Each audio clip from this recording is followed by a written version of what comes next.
Hello, my loves. Hello, hello, hello. My name is Destina. This is Spiritually Bougie Astrology, and we're going to be taking a deep dive look into the new moon in Virgo and the lunar month that follows. Because it's not just about the new moon, it's about what the new moon is activating and all the energies that it's going to carry forth from it. Now, I've had some more downloads. This is a quick little thing. It's not going to be nearly like what the week ahead forecast was like. There's been a lot of things that have occurred directly tied to the new moons. And this doesn't go back to eclipse season per se. It actually goes back to the end of eclipse season. And I want to let everybody know kind of the things that I was picking up in the last 24 hours. And that is every new moon since the new moon in Taurus is going to be leading to where we're going to be starting new things over the course of the next 6 weeks. Because we're finally getting into an energy of progress, of forward motion, of taking actions, we need to kind of be aware of some of the past things that have led to this moment. So there's been certain transits with each new moon. We had the new moon in Taurus, and it was actually in a sextile to Uranus. Now this, I want to alter one of the previous dates, and this goes back to that new moon in Taurus thing. So the new moon in Taurus was May 19th. On the podcast earlier this week, I actually gave a set of dates for the Pluto-Mars-Jupiter square, and that was between 520 and 523. Jupiter was already in Taurus whenever the new moon happened, but the last thing that Mars did was sextile that new moon before it went into Leo. So I want to alter one set of dates from last episode and add in 519. Just because I wasn't looking at the new moon whenever I was looking at all those transits, I was looking at the transits. Sorry. So we had the new moon in Taurus, and it was in a sextile to Mars. Then the next day, Mars changed signs. We had a couple of things going on. I said it in the last episode, part of the dust settling is we had to give benefit of the doubt. We had to trust and give focus based off of, like, there's so much change and there was so much disruption and so much inconsiderateness as well as new consideration. We just had to let things fall where they fall. And we gave some olive branches. Every new moon since then has played into the previous. It is literally a connection from the previous. Each of them have some type of Venusian aspect to them, including the one that we're going into. This new moon in Virgo is going to be in a trine to Uranus. The last new moon, the new moon in Leo, was in a square to Uranus, while Mars, good old Mars, was in a trine to Uranus. The one before that, that new moon in Cancer, that's whenever we had the first Mercury-Jupiter square. Not the first, the only Mercury-Jupiter square. I was thinking the trines, because we had a bunch of those. We had our first Mercury-Jupiter square during the new moon in Cancer, and that also was the start of the Mars-Saturn opposition. Disruptions, feeling like people weren't being recognized by the authority, not being taken care of by management, not doing well with somebody who's like trying to topple over them or manage over them or just be over them in some way. And there has been disruptions. You can see it in the news, all the different threats of strikes, the fact that we've got the writer's strike going on. Ironically enough, Mars opposite Neptune. Mars was in Virgo, writing, communication. The writer's strike. We've had a lot of different strikes tied to transportation and logistics. There has been different things in regards to not just auto logistics, but train logistics. There's been little things popping up with the airlines again, too. I was hearing that on the news, but I didn't really focus in on it, so shame on me. A lot of things coming through. And then the other new moon was the new moon in Gemini. That new moon in Gemini was in an exact square to Neptune, right before Neptune turned retrograde. So we had like a final little push, a final little emphasis of something we were trying to manifest. And if you were listening to me back then, I kept saying Neptune at this 27-degree mark. There's an eclipse energy tied to 27 degrees of Pisces. And it directly leans into Venus. The thing is during those new moons, up until the new moon in Cancer, because the new moon in Cancer was the switch of the nodes, just to remind everybody. New moon in Cancer, a few hours later, nodes changed signs. Immediately started to square Pluto. Put a lot of pressure on poor little Pluto. There was manifestations, there were lies, there were blinding things, there was misinformation, miscommunication. There was something that we were told during the new moon in Gemini that didn't quite make sense. We just like, are you sure? Are you sure this is gonna work? Are you sure this is gonna play out? Like, where did we get this information? Now, for those that want to go back, again, the new moon in Taurus was May 19th. That was the extra date that we added in. The new moon in Gemini, square Neptune, was on June 17th. The new moon in Cancer, July 17th. Y'all have heard me cuss about the week of July 17th to July 23rd, because that was the start of a lot of where we're at right now. Like the hyperactive start, I should say that way. It's where it definitely kicked up a notch. And then August 16th, of course, we had the new moon in Leo, and it was in a square to Uranus while Mars was in the trine. Paying attention to Mars and the disruptive energy tied to Mars and everything that he's doing to kind of make space for each planet that's about to follow. He made space in Leo for Venus to go do her Venus show. It made space in Virgo for Mercury to start to go back over information, go back over the past, go back over existing things. Some of us have uncovered some things.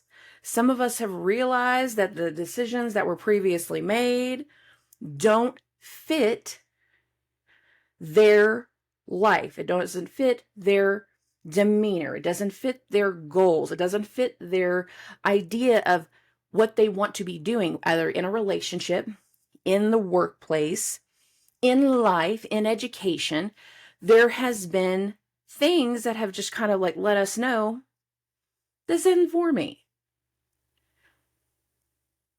Many people have felt like things were just slowing down. They were coming to a halt over the course of the summer. And then we saw the waves of like disruption and the negative parts of the ego. We saw people acting like a brat and showing their ass. Venus was a pretty princess.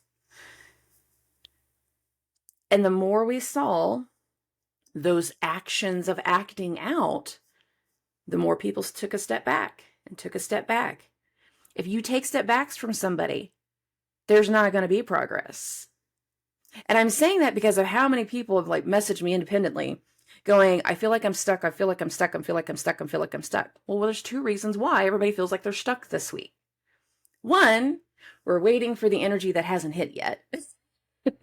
Two, Mercury is stationing.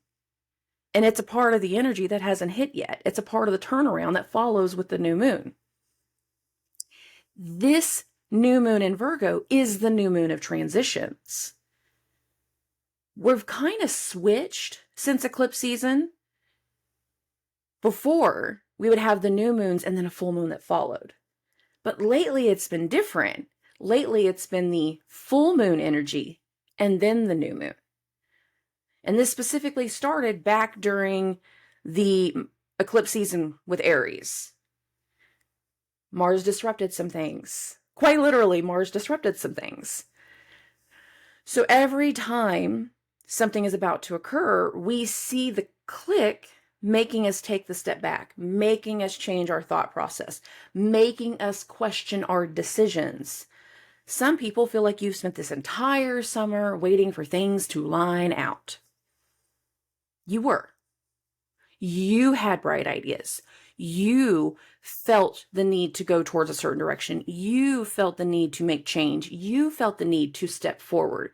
The thing is, some people, fixed signs, Scorpio, Taurus, Leo, Aquarius, they take longer to make decisions. They don't want change. They like their rut. They'll make the best out of the rut. Not everybody's like that. Those that have felt stuck, waiting on change, waiting on a development, waiting on a job offer, waiting on an opportunity, waiting on the money, waiting on the support, waiting on the funding, waiting on the turnaround. You've been waiting for other people to catch up to your energy. Hi, babes. Welcome to my life. I'm always like months ahead. Very seldom am I like living in that moment. There is this energy of stewing and restlessness and disgust and frustration and annoyance. You sit there and furrow your brow, you want to. It's not going to make it all go faster. The full moon in Pisces, which happened August 30th, was preceded by Uranus turning retrograde and preceded by Venus turning direct and Jupiter turning retrograde. I said it then. There is a removal of support. There's a turn. We withdrew. Some of us felt the withdrawal in that timeline between when Mars went into Libra and when Jupiter turned retrograde. So that was a good 10-day span. So like August 20th all the way to August 30th. In that time span, there was a turn. There was withdrawal. There was cutting people off, burning of the bras, block, block, block, block, block. Typing out that resume, putting it out there, looking for another option, looking at other opportunities, trying to get a game plan, trying to get it figured out, because as each one of those turns hit, energetically, some of us felt multiple inner clicks before a big click really set in, or we did recognize each of those small turns. We recognized whenever Mars went into Libra. I did. I broke out in stress hives. It sucked. It sucked really bad. We recognized that Uranus turning energy. And if you guys listened to me a couple weeks ago, I said, like, that was an awesome Uranus retrograde turn. So many people are just like, I'm done. And snip, snip, snip, cut, cut, cut, out, out, out. Yeah. This is your Uranus retrograde, babe. It was great. We saw different turns. Some of us made a conscious turn in the way that we use technology. We made a very conscious turn in where we wanted to be independent. Some of us seen another person take a turn in independence. Not everybody had a great Uranus retrograde. Just as much as I've seen people burning the bras, I also seen people going through breakups and people suffering loss. And the thing is this summer has been a lot of loss. There's been a lot of deaths. They kind of fall into that purging energy of the Venus retrograde. And I hate saying that because it makes it sound like something worse than what it is. It's not. Every person has individual life paths. Every person has individual things that get activated in their chart. And we can't necessarily oversee every single one of those things. But we recognize the loss. Good, bad, or ugly. Whether that loss was losing a family member, whether that loss was cutting out a crazy boyfriend, a crazy girlfriend, or that loss has been removing yourself, an opportunity has still slowly been forming, slowly been manifesting, slowly coming to fruition. If Susie has been at her job for 15 years, fixed energy, I don't like change, 15 years at a highly sought after company, and now she's sick of management because maybe the owner's changed. The thing about this whole like Saturn and Pisces energy is that there's a shift in authority and there's a shift in management. There's a shift in certain areas tied to this. The best example I can see of like how some of this has played out lately. I'm a huge wrestling fan. I think I've said that before. Vince McMahon. Vince McMahon. He bought WWE, back then it was WWF, from his dad for $1 million. He built that company into what it is today. We wouldn't know the WWE without Vince McMahon. And what has he done? Recently, like this week, literally this week, he's sold. It's one thing to take your company public. He'd done that back in like 2008-ish. I want to say that was during the Saturn-Uranus opposition time frame. Maybe it was Saturn-Neptune opposition. Maybe it was further back. It was in the 2000s. But now, he suffered a lot of scandal over the last few years. A lot of things have come out. He was going through a hostile takeover from the inside, and as opposed to going through a hostile takeover and losing his company in a way that he didn't want to lose it, he decided to come back. And he wasn't going to lose it in any way but the way that he chose. And he sold. Saturn in Pisces is indicating a change in responsibility, a change in authority, a change in who we respect. There are changes. Now, from the energy following that full moon, we saw the removal. We saw the steps back. We saw people dealing with emotional wounds and realizing part of the emotional wound is this isn't going to change. If we keep doing the same thing over and over again, anticipating different results, but never actually changing anything to get the different results, we're making the choice to live in insanity. We make active decisions to stay in chaos, stay in abuse, stay in the insanity. Some people are absolutely done with the insanity, and they've lost respect for certain people. Fixed figures in our lives have had secrets revealed, has had the underbelly revealed, has had their ego revealed, and come back and kick it down a few notches. Shifts. Decisions have been made and support has been removed over the last few weeks. But as we get into this new moon, our frame of thinking has turned. Some people, this entire time frame, they've been dealing with their turns. They've been dealing with the decision of leaving the job, leaving the boyfriend, moving to another state, selling off their shit, how they're going to do everything. They've been working through that. And if you have not been in this situation, which a lot of people haven't been, if you have not been in this situation, if you've been trying to make things happen all summer, and it feels like you're just so close, so close, so close, but it hasn't hit yet, there's a reason why. There's a reason why so many places were going through hiring freezes. There's a reason why so many places are suddenly having like little bits of upheaval, and they're having to revamp and refocus and repurpose. We've seen levels of repurposing in big ways. I don't know who all follows the news, but we are kind of repeating a 2008 pattern whenever it comes to real estate. But funny enough, it's not residential real estate. It's commercial real estate. There's been a lot of money put into commercial buildings that all of a sudden the mindset of we are more profitable if we actually allow for some of our people to work from home. There are some companies that they have allowed for that to continue. They realize they don't need the cost of a big headquarters and that they can do everything digitally. And if they can remove that paper cost and they can remove that rent cost and all that utility cost and all these different things, why not allow for everybody to work remotely, especially if they're doing exactly what they said they're going to do? Not everybody does. I'm aware. Go with my example. And what we have seen is high vacancies in commercial buildings.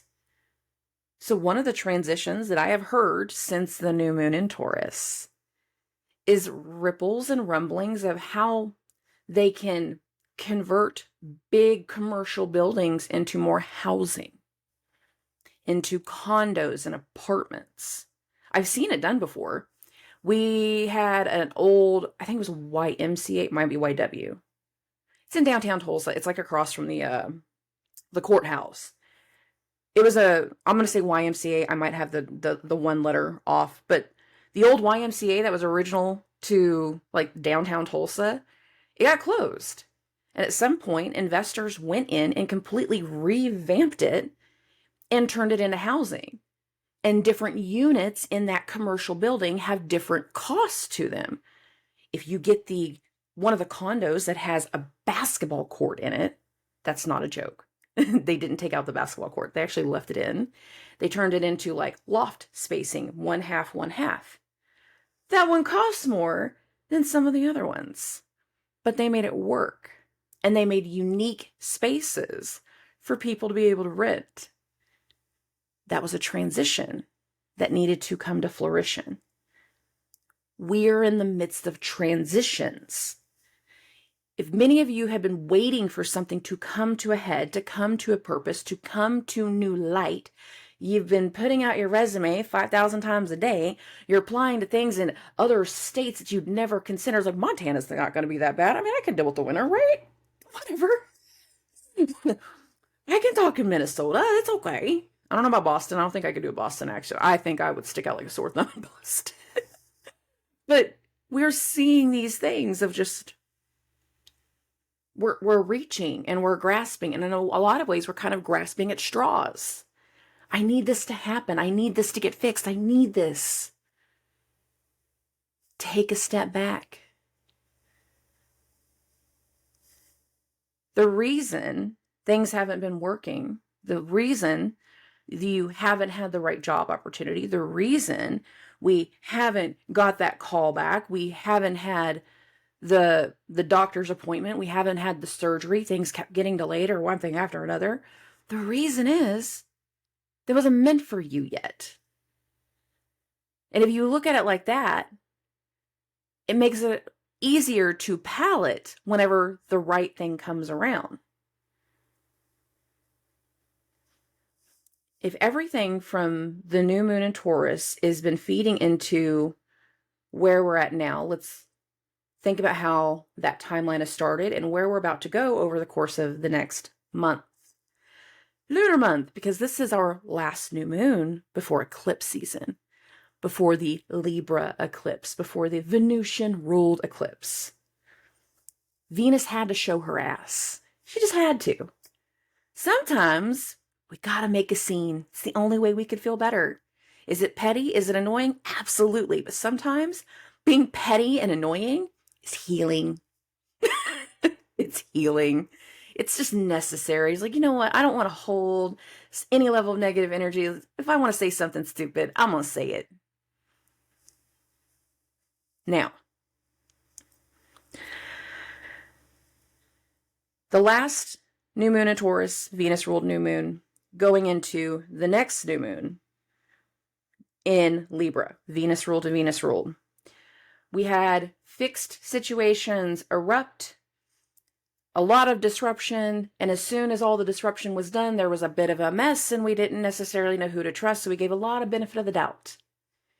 As that benefit of the doubt progressed, we started to see the cracks and the flaws. We either saw the flaws in the business plan of our boss of 15 years, or we saw the flaws in the mask of the new person that we've decided to give trust to. We started to feel and understand the lies. We got those inklings. We felt it in our spine. We felt it in our gut. We try to let it go, give benefit of the doubt. But we still questioned. Things continued and things continued. And now there had been disruptions showing us fixed areas of life that need to change. That started in the new moon in Leo a month ago. And again, the new moon in Leo was the 16th. That new moon in Leo was in a square to Uranus. We were really excited. We thought something was going to be great and very quickly turn. We saw some bottoms fall out. We saw some people get cut off. We saw some burning of the bras. We saw some people lose their independence. And that can be in a whole different set of lines. Shift, turn, shift, turn, shift, turn. A lot of those turns directly reflected inside of Venus. Venus isn't going to pull her head out of her ass. Some of the Venus people, they have not learned their lesson. They have not been humbled. They have not let go of whatever idea they're holding on to, and they're going to create their own detriment. Just so you guys are aware, that's their thing to deal with. And it's very likely that will carry through the entire Aries, Libra axis of the nodes. And that's an 18-month time span that started in July. If you are seeing the start of something in another person that does not make sense, and you're needing to break away, the new moon in Virgo instigates, activates, correlates to a change in our mindset, a change in the information, a change in the contract, a change in the agreements. We need to shift some things. Now, another thing about that new moon in Taurus that's going to start to feed into this one and the next one, that's why I'm bringing this up. Jupiter had just went into Taurus, but the North Node was still in Taurus. And to maintain the excess of certain things that we wanted, give me, give me, give me, give me, North Node, I'm a greedy, greedy baby. I want to eat everything in sight. That's why I wanted my belly separated, because I got tired of getting full. Don't we all? Sometimes you get that taste in your mouth and it's like, I just want to keep eating that one taste. It just tastes good. But then the next thing you know, you get your stomach all bloated up and you can't poop for 3 days. Yeah, those are fun. Too much cake. The actions of another has created a disruption.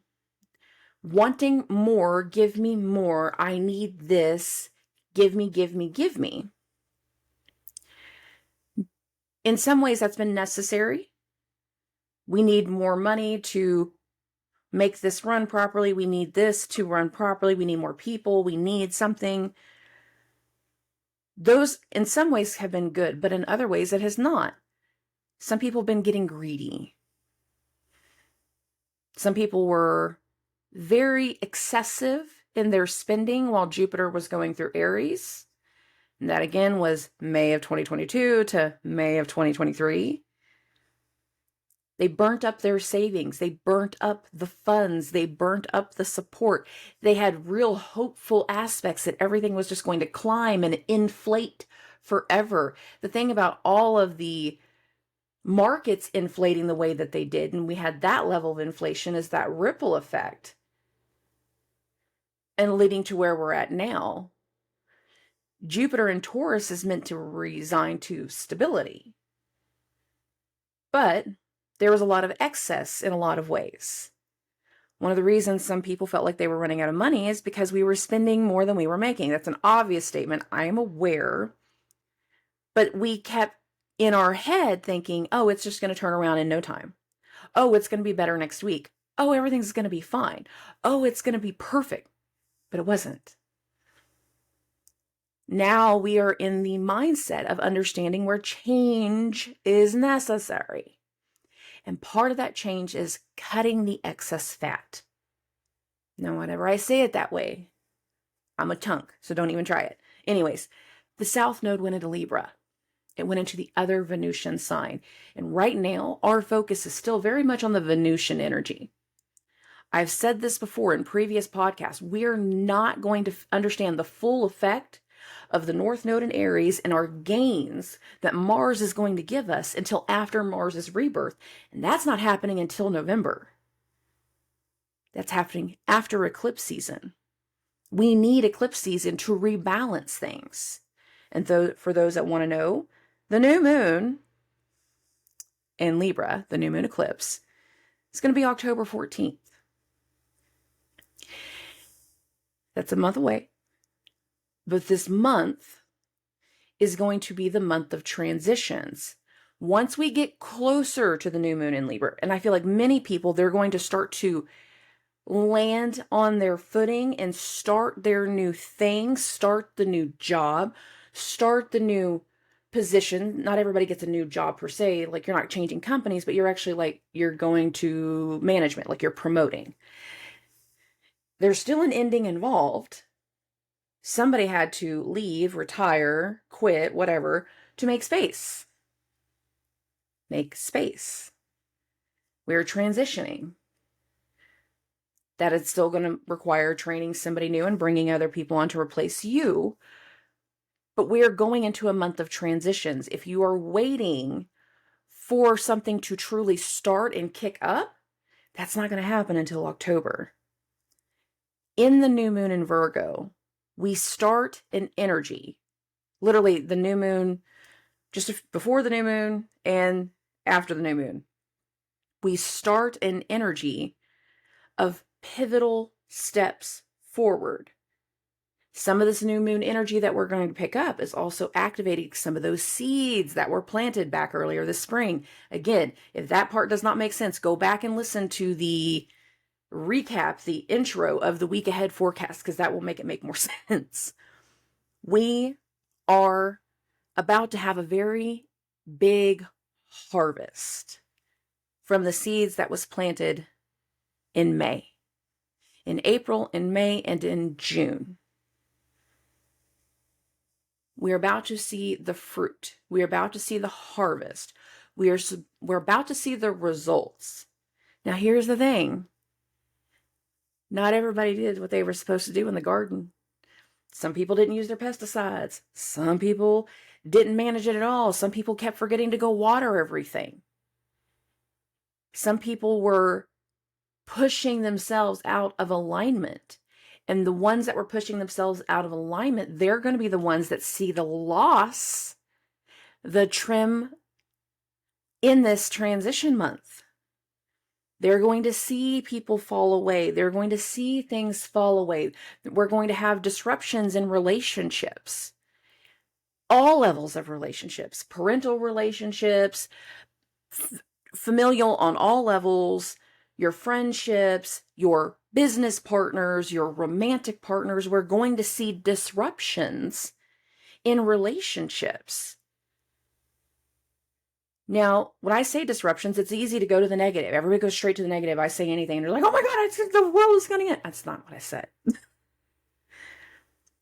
For some people, that disruption is finally taking the pivotal acts forward towards a new beginning. Yeah, you're right. I need to do better. I need to act right. I need to treat you better. I need to behave differently. I need to work on my things. I need to change my mindset. I need help doing that, though. And what starts after this new moon is a month of transition and learning better ways to communicate and learning safer things and having those conversations and talking about plans for the future and putting little things into perspective. There's a planning element. Do we want to move in together into a whole separate place later on? Do you want to move in with me? Should I move in with you? Do we ever want to live together? Do we want to be the weirdos that are married and like living 2 states apart? That happens. Do we want to meet up? Do we want to start instigating? Sure.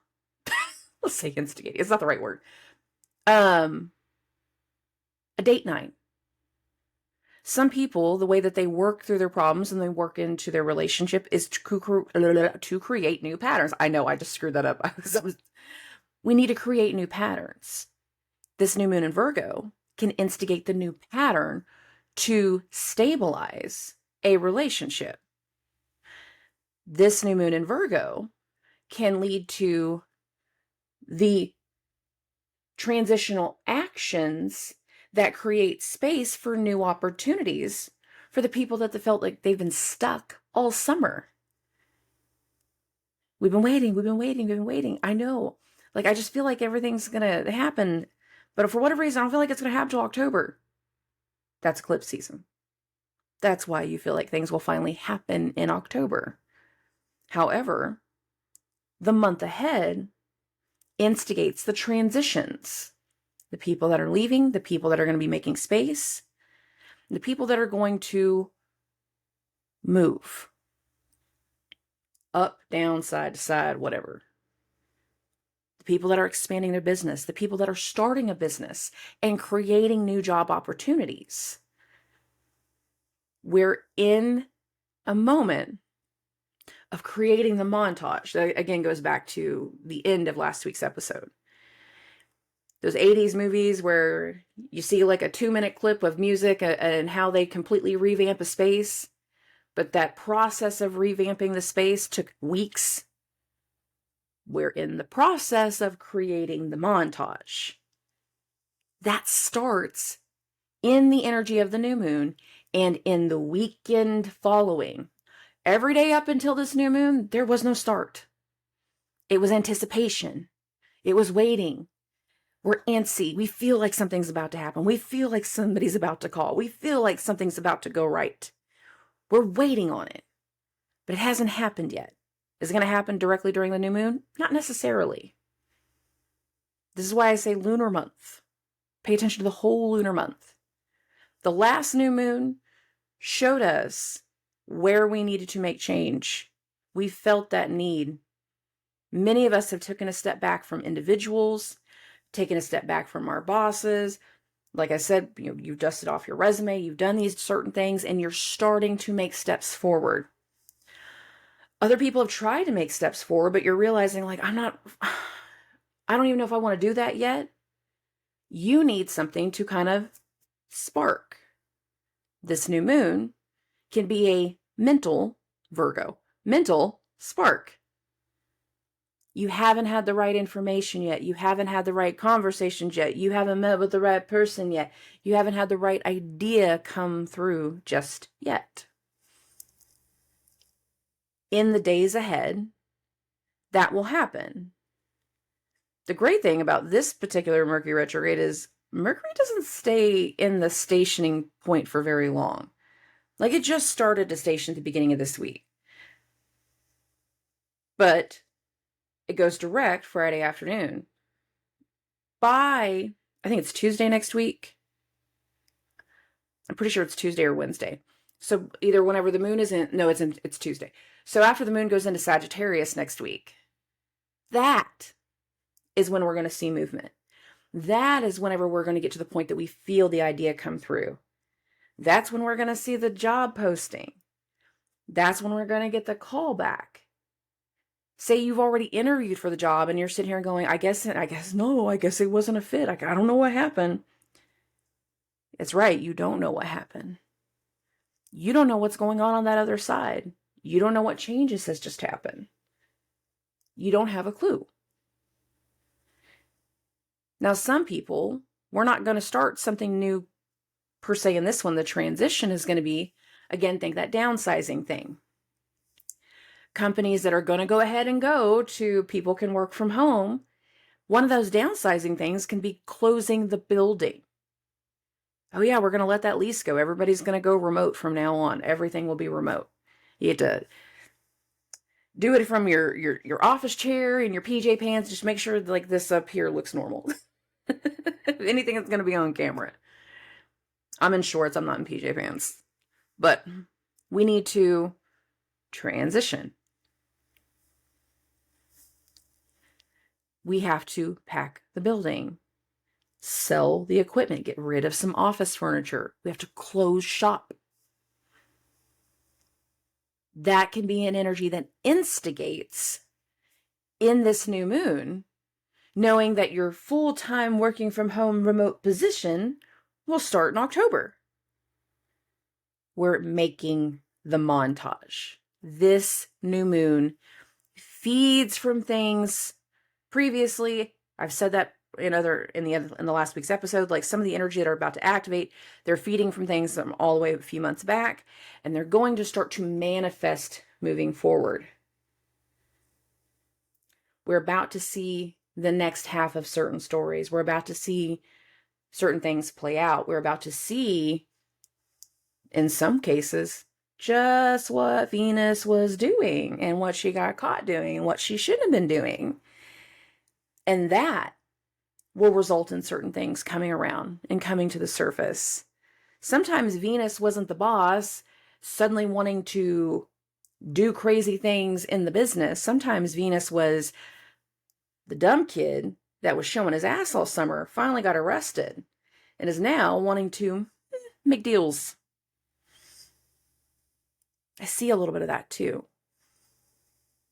There's going to be uncovering of different levels of information on so many levels. I know this is a very long intro, but this has got a lot of energy to this new moon. It instigates a transition. It instigates new energy. It instigates a turn in our mindset. It instigates setting things straight, corrective actions, uncovering the lies, uncovering the bullshit, calling people on their bullshit. If you're about to turn in your notice and it's been your boss that's been acting like an ass, well, just so you know, I'm aware. Just so you know, I'm not putting up with this. Okay. If you have never listened to a new moon or full moon forecast from me before, the way that I do this, I do everything based off of a whole house system. I know that's like a modern way to describe it. The thing is, it's like nobody ever taught me that. Whenever the way I taught myself astrology was getting old books from a bookstore, and I would learn different things, I would absorb. And once I knew what your rising sign was, like that's all the way it stuck in my head. So me being the intuitive, I've always had a whole house system even before it was named a whole house system. So that I think that's really funny nowadays. But I don't care if your ascendant is at 2 degrees or 28 degrees. As far as I'm concerned, that entire sign is your first house. So if you are a daytime chart, as in you were born at noon, at 4 p.m., the light was out. I always say, listen to your rising sign, listen to your sun sign. If you are a nighttime person, you're born at 1 o'clock in the morning to 5 o'clock in the morning, you know, that time frame, you might listen to your moon sign too. It might be a little bit more objective, but I've found that a lot of people in their nighttime charts tend to follow the energies of their moon sign more so than their sun sign. So, I'm going to get the screen up. We're going to talk about Aries and Aries rising. I don't have this exactly on the new moon, but I do have the ascendant in Aries. Aries, this new moon Virgo is a new moon in your 6th house of health, where you need to be of service, how you work through things. Your beliefs can be tied to this. Spirituality. We have some things that are going to be tied to healing. The reason I'm saying that is because not only do we have a new moon in your 6th, but over the days ahead, that new moon will also be followed by the sun's opposition to Neptune. Aries risings, if you've been doing anything sneaky or underhanded or anything like that, you are about to get called on your shit. Things are about to come to the surface.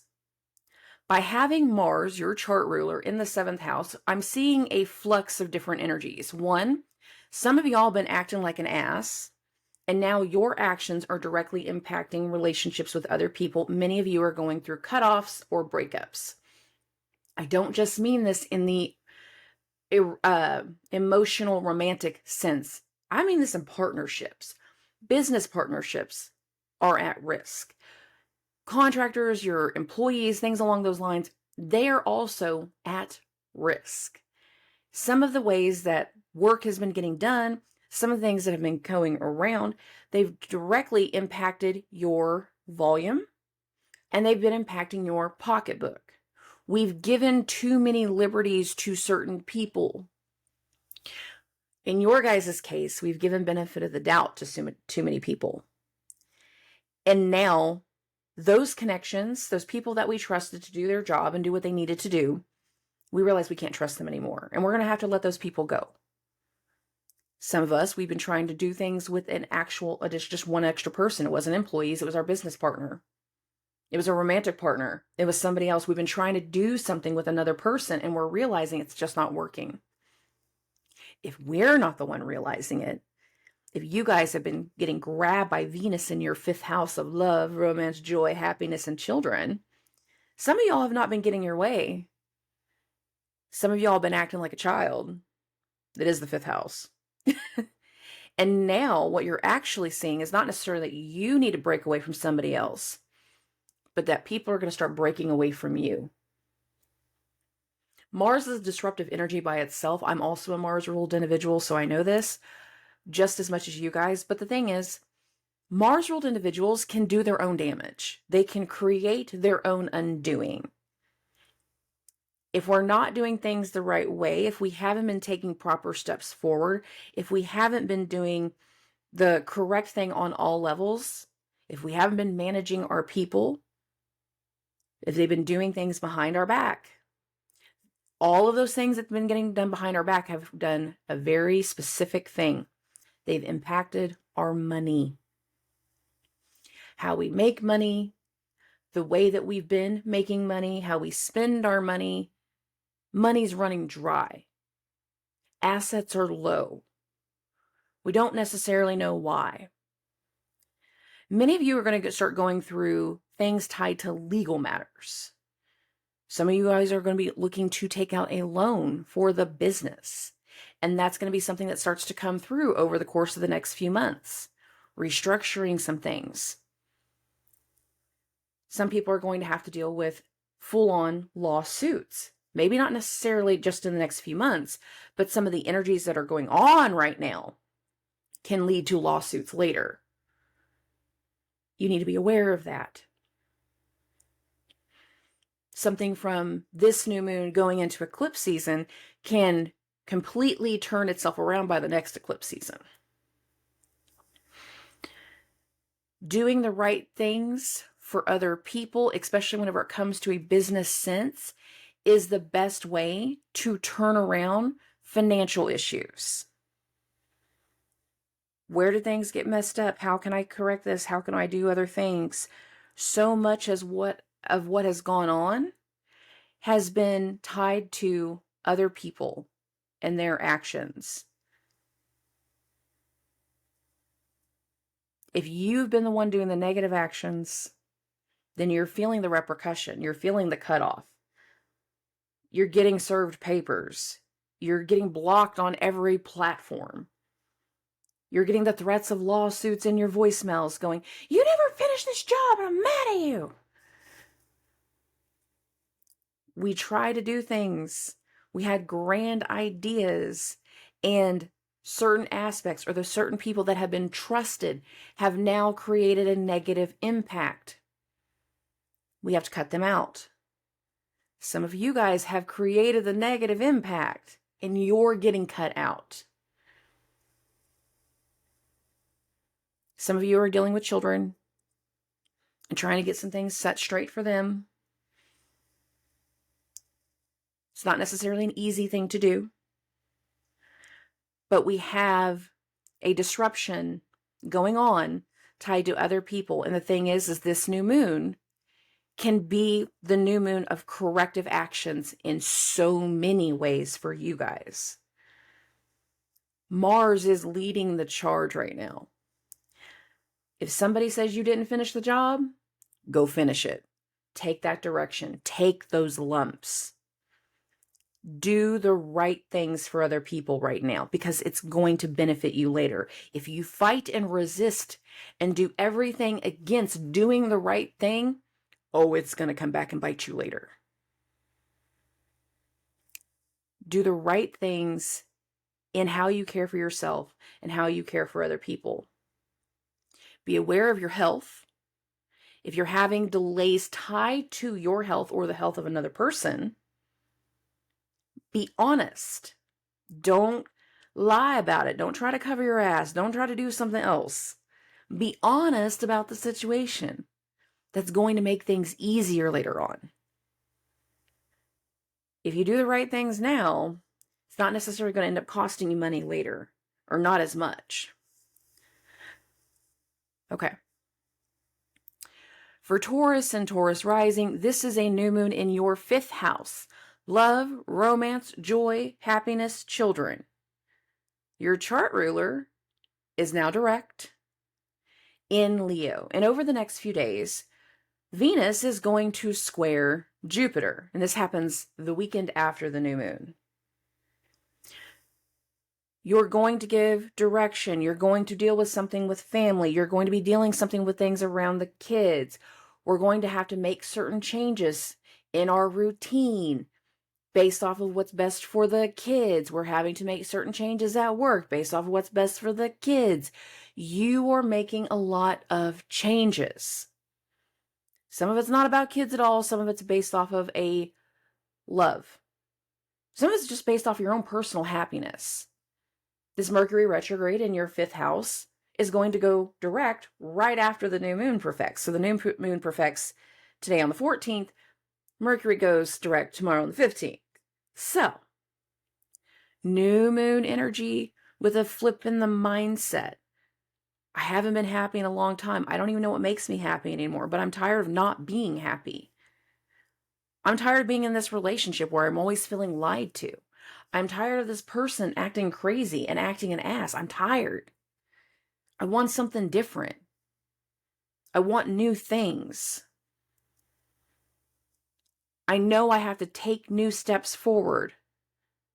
Cutting people out or losing people has impacted you and made you turn a little bit more hermit. There's a hermit energy right now for Taurus. I need to be at home. I want to be in my snuggie. I need to be comfortable. I need this for my own mental health. And you do. You really do. Having both Jupiter and Uranus go direct so simultaneously in your 1st house, you have felt those internal changes over the last month. You're losing hope. You're tired of one career. You're tired of feeling like everybody's micromanaging you. You're tired of demands. You're tired of so many different things. And we need to regroup and refresh and set them things straight. You need to get your mind straight. That's not going to be easy. But for corrective actions for you, the best thing that I can say is start working on your mental, emotional, physical, and spiritual health. All levels. All levels. You've been neglecting yourself. You haven't done what's best for you. You need to work on those things so you can be a better mom, so you can be a better dad, so you can be a better partner, so you can be a better individual. There are things coming your way, but right now,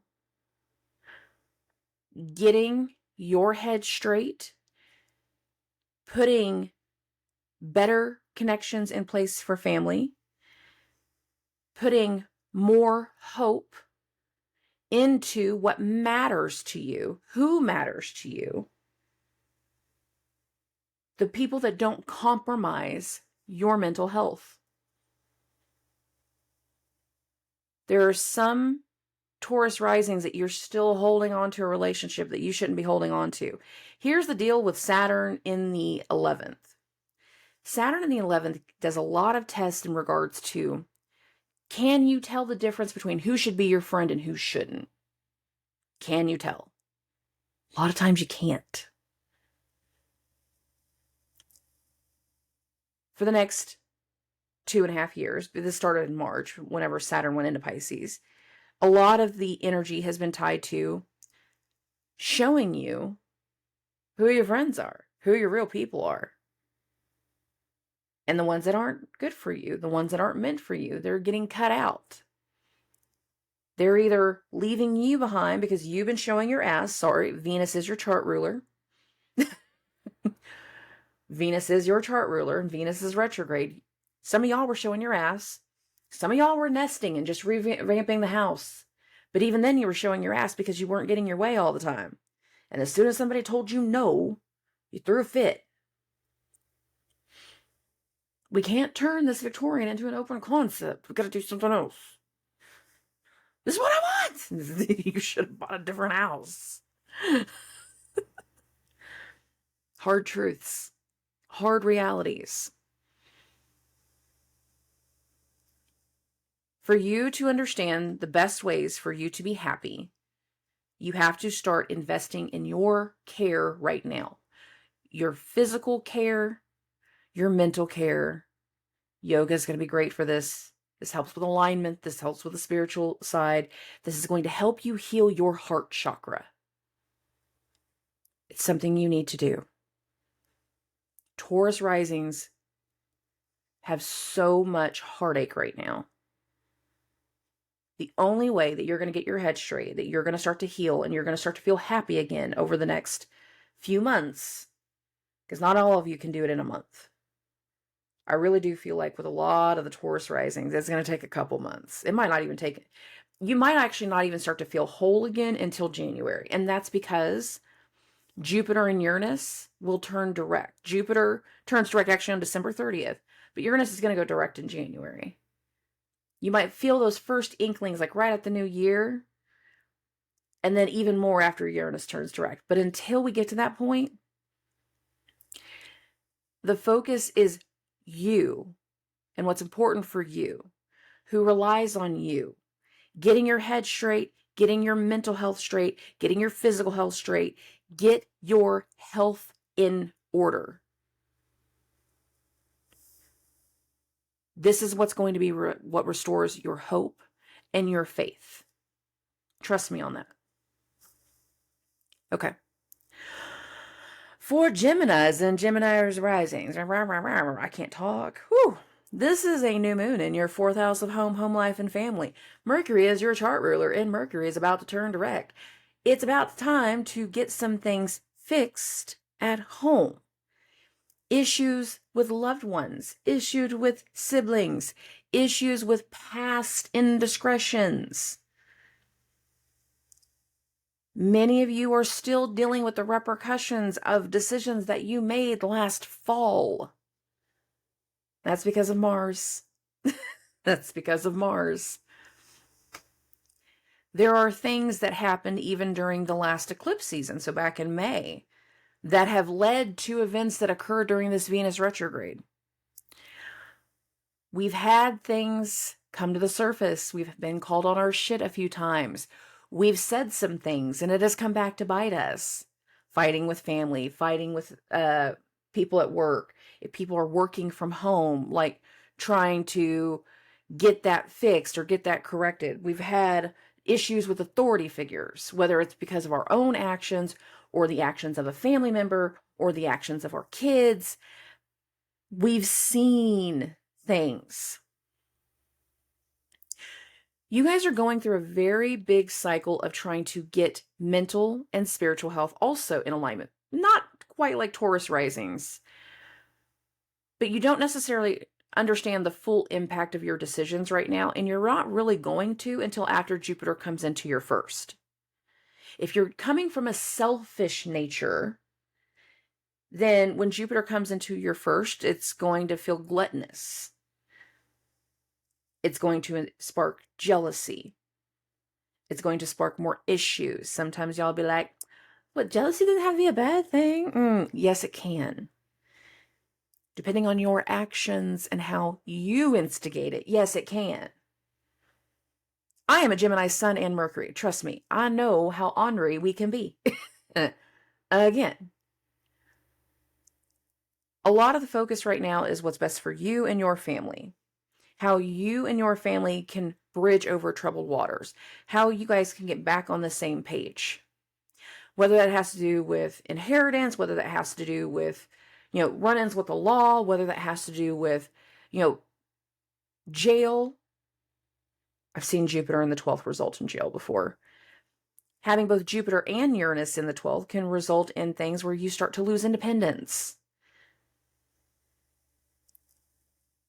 Do the right things. Make sure the people around you are doing the right things, because it might not be you necessarily losing independence. It could be somebody else. Do those right things to heal the situation, to fix the situation. And that includes going to places like AA or NA or whatever might be necessary. Making your family do those things. Sometimes that's going to have to do with therapy. We need to go do other levels of healing We need to go voice our concerns and voice our frustrations and voice our trauma so we can finally get over it.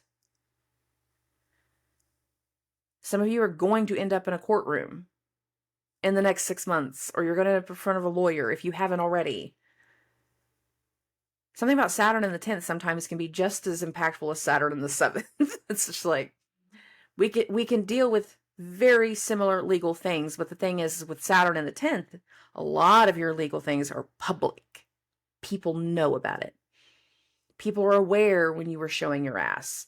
People are aware of money issues. People are aware of fighting with your family. It's time to get your act straight in a lot of ways. It's time to move forward with purpose, with getting things in alignment for you. If you're fighting with, your brother, but you're two grown-ass adults, then stop fighting with your brother. Just stop talking. You can go no contact or low contact. We can just talk at Thanksgiving. I'm a huge fan of low contact. Like, cool, I'll see you next Christmas. That's fine. I can be cordial over pie. It's fine. Realize the adjustments. Realize those changes. Realize that different way in handling things responsibly. Check your ego. Get your head straight. Correct these things. Make better choices. Venus is direct in your 3rd. We've had some things come and bite us in the ass, and it was our own karma. Now, we have the ability to correct those things. Right now, we're in the process of trying to overcome a lot. Old situations have been coming back up to the surface. We've been questioning our own vices and our own addictions, and we're realizing a change is necessary. Some of you are getting ordered to do a change. Again, Saturn is in the 10th, so there's some public stuff going there. But this new moon in your 4th house of home life, and family is meant to instigate an energy of setting things straight in a lot of ways. Okay. For Cancers and Cancer risings, this is a new moon in your 3rd house. A lot of y'all ain't sitting still. A lot of y'all want to be moving around. If you haven't been already, like you've been wanting to just go and go and go. I want to trip. I want to fly. I want to drive. I want to go everywhere. There can be an opportunity that comes up to do that. And if that opportunity comes up, it would be a financial opportunity. The Venus retrograde, of course, has been in your 2nd house of money. There are new financial opportunities coming back, and usually it's because somebody from the past is coming back around. An old friend, an old business partner. Venus is going to square Jupiter in your 11th house of friends. Some of you have recently had support removed from your friends, and you're realizing for you to do things differently financially, you have to take on more shifts, pick up more hours. You're going to have to do something. You might not know that directly during the new moon. You might find that out over the first week following the new moon, that a disruption is coming. That disruption is most likely going to impact the 4th house, home life, and family. And you're going to realize you need to work those extra shifts. You have to do those extra things. Take on the extra movement. Some of you literally have to move. And you're not going to necessarily realize it until this next week. And the reason that is because support from another person has been withdrawn. Some of you are dealing with career things. And the more opportunities that you are taking in regards to career is starting to create unrest. Some people are getting jealous. Your partner could be getting jealous. You could find that out in the days following the new moon, and it's going to either make you want to make some changes, or it's going to fuel the fire more. Really kind of comes down to your individual moon placement. Because the thing is, like, that Mars retrograde last year, that was in your 12th house. You had a lot of things from the past. You had a lot of old wounds coming to the surface. We had a lot of headaches coming around. We had a lot of betrayals in that energy. We had a lot of things happening.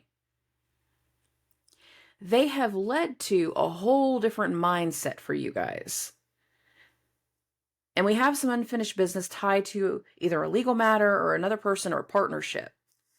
Some of us are starting to realize the people that we trusted in partnership can't hang. They're not with it. They're not dedicated. They're questioning your dedication. Well, we were doing this, but like, you've been gone. I've been busy. Well, if we don't get this straightened up, if you don't get back here, if you don't move closer, then we're going to have to make a change. What? Many of you are going to have moves and movements. You're going to be forced to move. You're going to be forced to come back from vacation earlier.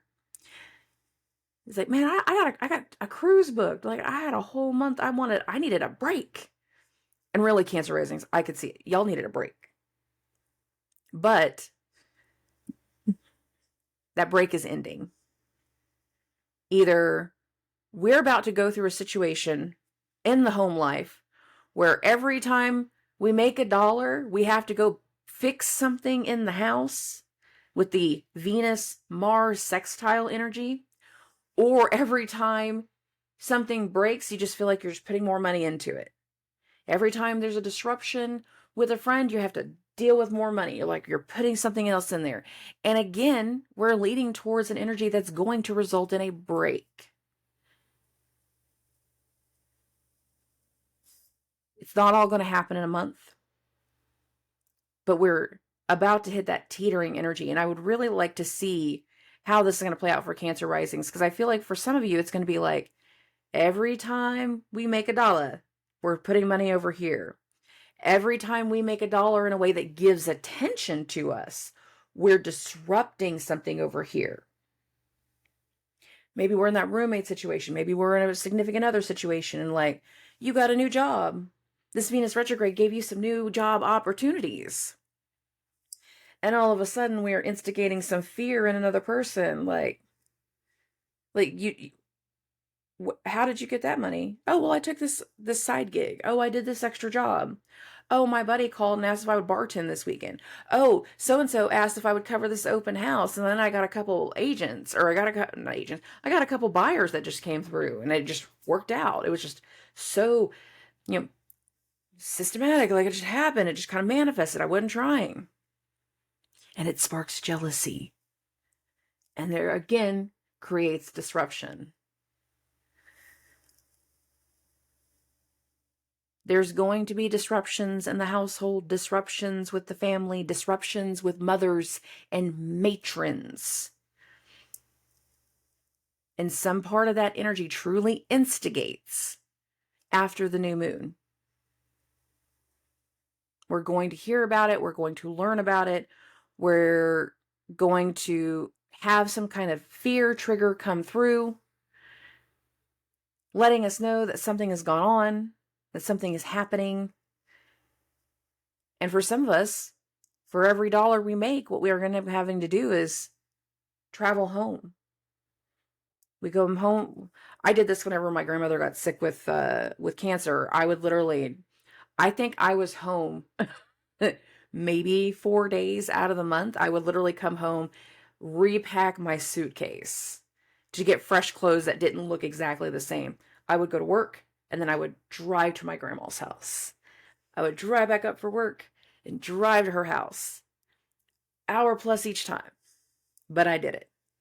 And this can be that type of energy where we go in to have something disruptive happen with a family member, with our moms, with someone else. And it's going to feel like every dime we make is now going into that person's care, that person's needs, the travel to get there, the additional cost of groceries, all those extra things. It's going to be kind of a mixed bag for a lot of Cancer risings because we're all in very different stages of life. But if we had a travel itch, there's a chance that we can finally get that done. However, with the staggered energy of Venus and Mars, I don't feel like that's going to be the case. I feel like what's going to happen is going to lead to additional disruptions that are going to impact the future. We just don't recognize it when the disruptions start. It's going to take a while. Anyways, for Leos and Leo risings, this is a new moon in your second house of money and assets and how you spend your money and how you make your money and the things that you value, valuables, again, the asset thing. We've been waiting, we've been stewing, we've been dealing with something, whether it has to do with our actual work and what we're wanting to do with the future. We're trying to make certain decisions. Am I connected to this? Is this the job that I really want? Did I make the right decision? Did I do something stupid? Sometimes we do something stupid. We see an opportunity. We're recognizing something is about to turn around. Now, for some of us, that turnaround is going to mean us spending extra money. For some of us, that money has been things that we've been waiting to spend, or we've been waiting to come through. Some of us are going to earn that money. And I mean that in the sense of like lawsuits. Saturn is in the 8th house. Some of us are going to be paying out to other people. We're paying off debts, paying off investments, having investments pay out towards us, buy-offs. We've had a fear regarding health. We've had a fear regarding routine. We've had a fear regarding work. Now we're about to see some of those things turn around. The next part of it turn around. The turnarounds have already been happening. The shifts and the quakes towards independence and the quakes towards like certain levels of hope, we've seen those happen. We've seen certain removals of support in a public way. And now we're going to see how things can continue without said support, without said hope. Jupiter in the 10th, squaring Venus in your first, and everything Venus has done, it's brought a lot of things to the surface. Many of you need to do certain levels of healing and transformation. And this transformation is also signified by Saturn in the 8th. But with Neptune in the 8th, that really kind of feeds in to finalizing Neptune's transition in this area. But whatever you're dealing with in the 8th house, in this regard, is still very, very public because Jupiter's in the 10th. Jupiter is the traditional ruler of Pisces.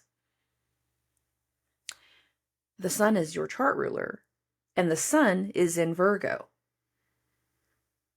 By the beginning of next week, specifically Monday, by the beginning of next week, the sun, your chart ruler, is going to hit an opposition to Neptune.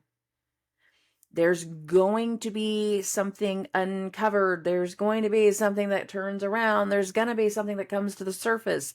Either you are going to reveal something or something else is going to get revealed to you. And maybe that's whenever you guys become aware there has been a change. Maybe that's whenever you learn just who has removed their support. That can also be when the money comes in. That can also be when the money goes out. It really depends on where you're at. But there's a lot of financial things. These financial things are going to impact and go into transformation. Financial transformation in some regards. Spiritual transformation in other regards. And that spiritual transformation can be very, very public for a lot of people. The thing about Venus going through the first and what's going to happen now is that Venus-Mars sextile, Venus rules your 3rd house and your 10th. Venus rules where Jupiter's at. The communication, the decisions, the marketing, the branding that follows can lead towards financial growth, financial independence. In other ways, you're going to see the financial reduction. Because again, we're going to have to pay some people off. We're going to have to deal with some things. We've taken out too many loans. Too much is on credit. People are starting to make calls going, hey, you need to make payments on this. Hey, this is due. Hey, this is past due. Some of us are going to start to purge our assets. And that way you can have more financial stability. And again, if we've been real open and honest about those things, like everybody knows you have 20 cars in the garage. Who has a garage that can hold 20 cars? But anyways, if you got 20 cars in the garage and you've done something to have a garage that can hold that many, and now all of a sudden you're starting to sell them, they're going to know. People are going to recognize it. You put those pictures on Facebook and the marketplace and all that, and we start to realize we're making purging decisions, letting things go, letting them fall away. These things don't matter anymore. They don't have the same value in my life anymore. I don't want this thing to continue in my life anymore. They don't matter the same. And again, transformation. Being willing to purge certain things in our mindset, being willing to purge certain things that we own and change up the game. This new moon can instigate the first start of change up. It might take a few months before the full benefit can come through, but we still got to start somewhere. If you feel like people are no longer supporting you, focus on that inner work. Focus on that healing. Don't take offense to it. Don't sit there and think, oh, well, I'm going to do whatever I want. Screw them. Many Leo risings have been showing their ass. Don't say screw them. Don't say screw them at all. Pluto is in your 6th. Saturn is in your 8th. How you care for yourself is important. How you handle people's money is important. The things that you need to transform within yourself is very important right now. On a business level, on a public level, for your future and for your career.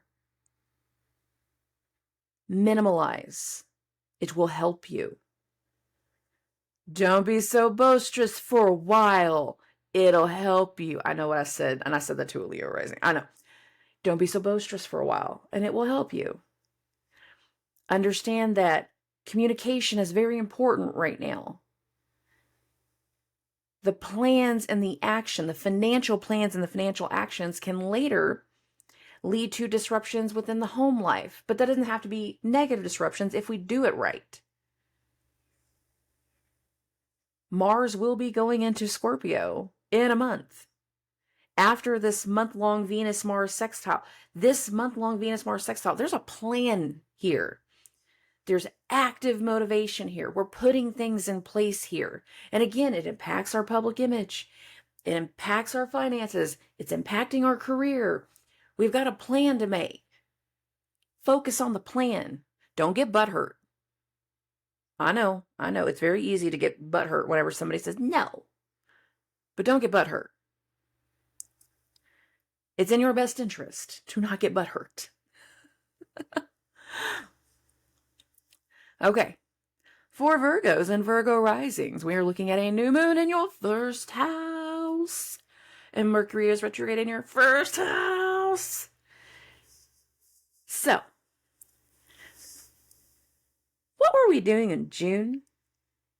Specifically around that new moon in Gemini. So again, June 17th. This is going to be specific for Virgo risings. What were we doing in June?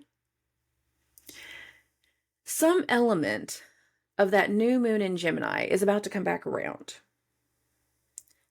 But that new moon in Gemini, there was a fogginess to it. There was an unclear action involved. There was another element to it. And the reason that is because that new moon was in a square to Neptune. Some of the things that have happened over the course of the summer has revealed many things. Some of you are seeing other people differently for the first time. Some of you are finding whole new ways to make money. And we're trying to let go of the past. Others have been going through levels of spiritual awakening since that new moon. The Uranus-Jupiter square Venus in the 12th, for some people that has been an undoing and an unraveling of the ego, an unraveling of certain things, of doing things to our own detriment. Now we have the ability to finalize a purge and get our spiritual health back in order. Find another way to get back to peace. Find another way to get our identity straight and our career straight. Having Mercury go direct right after this new moon, there's going to be a flip in your mind. A decision is going to be made. An idea. An Easter egg situation. It's a little different for everybody. Some people are going to start to look for other ways to make money. Some people are going to go back to people in the past that owe them money. Hey, pay up. I lent you money a year ago. You still haven't paid. Pay up. A lot of you need to go through a lot of unfinished business. We are purging a lot of things. We are letting go of a lot of things. We are doing certain things for the last time. And if you didn't know that up until this point, I'm telling you now, you've been doing some things for the last time because you've been closing things out. There can be a new opportunity that comes through in this new moon.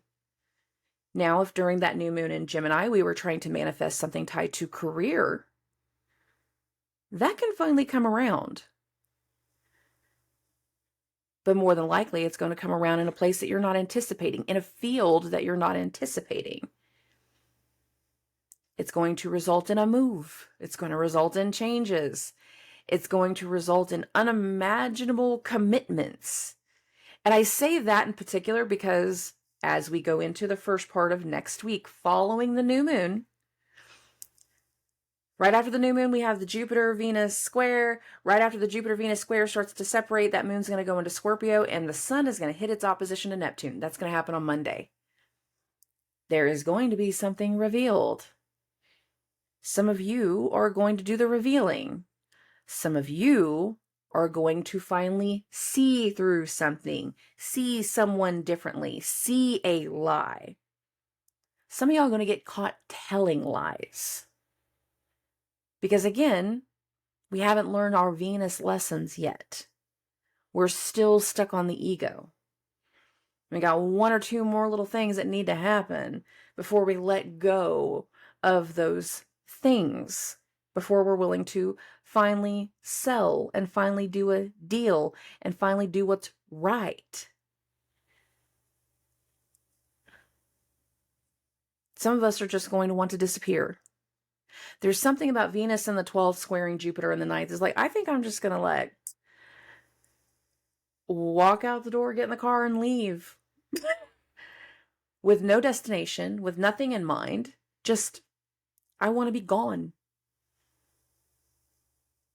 And this disappearing, this resolve to take a step back, this deeper meaning of things deep in our mind and in our psyche that has been getting activated, the only way that we can feel like we can overcome and let go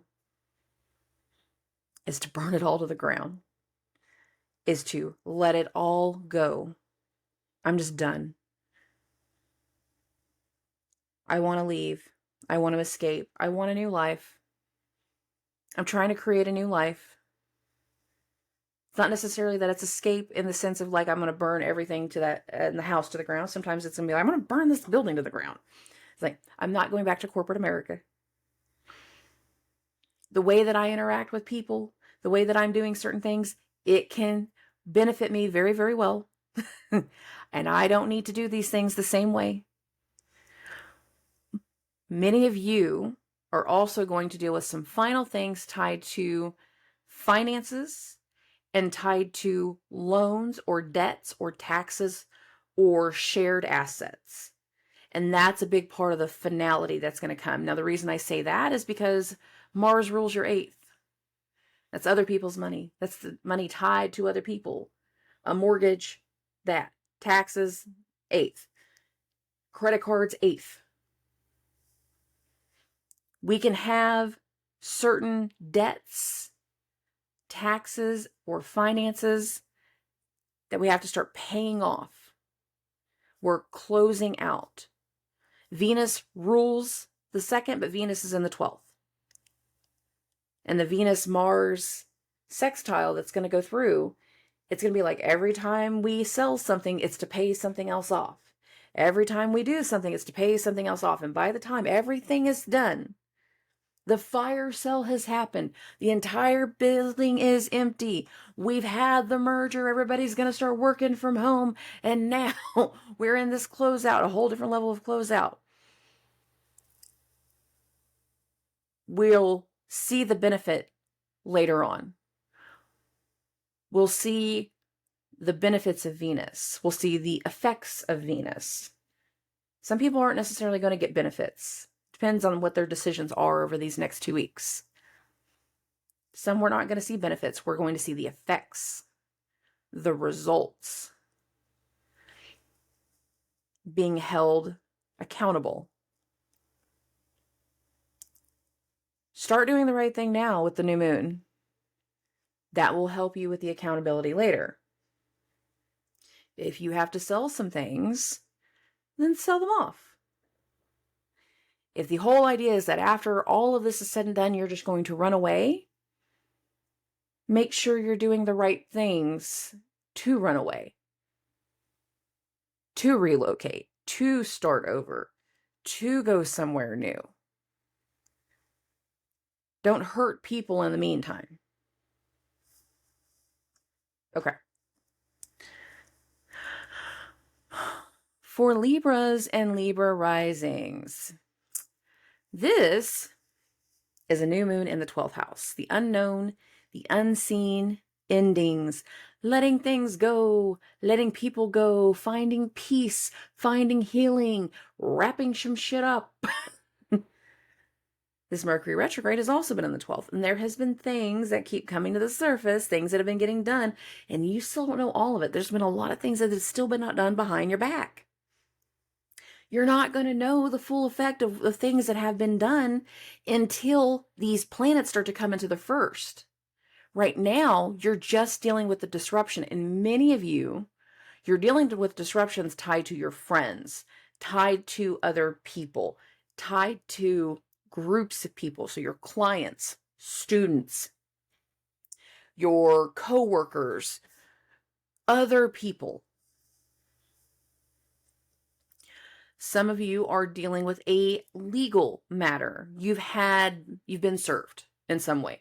You've had a contract that you've signed on. You have made an agreement to do something. Mars, the ruler of your 7th, is in your 1st. And this, of course, is creating disruptions. After the new moon perfects, and after we get into this weekend, we activate the full aspect of that Venus-Mars sextile that's going to happen for 4 weeks following. After these things happen, what we're going to see is the chain effect. And every time somebody does something somewhere else, how it impacts us. Good, bad, or ugly. How it impacts us. Mars is in the 1st. You're irritable. You're irritated. Some people are calling you an asshole. You feel like everybody around you is an asshole. That Venus retrograde was in your 11th house of friends. There's a reason you feel like everybody else has been an asshole. And that in some ways is making you an asshole. It's making you frustrated. It's making you a little argumentative. I mean, I don't know many Libra risings that I would say would be combative, but argumentative for sure. Some of you are dealing with health issues, the health of a pet, the health of an elder, the health of a loved one. Some of you are dealing with authority figures at work just showing their ass, showing more and more how they don't care about people. Something's going to arise in the next few days, something that is unexpected, that is really going to illuminate a lie, a fraud, a misinformation, a miscommunication, a situation that almost installs a little bit of fear or frustration.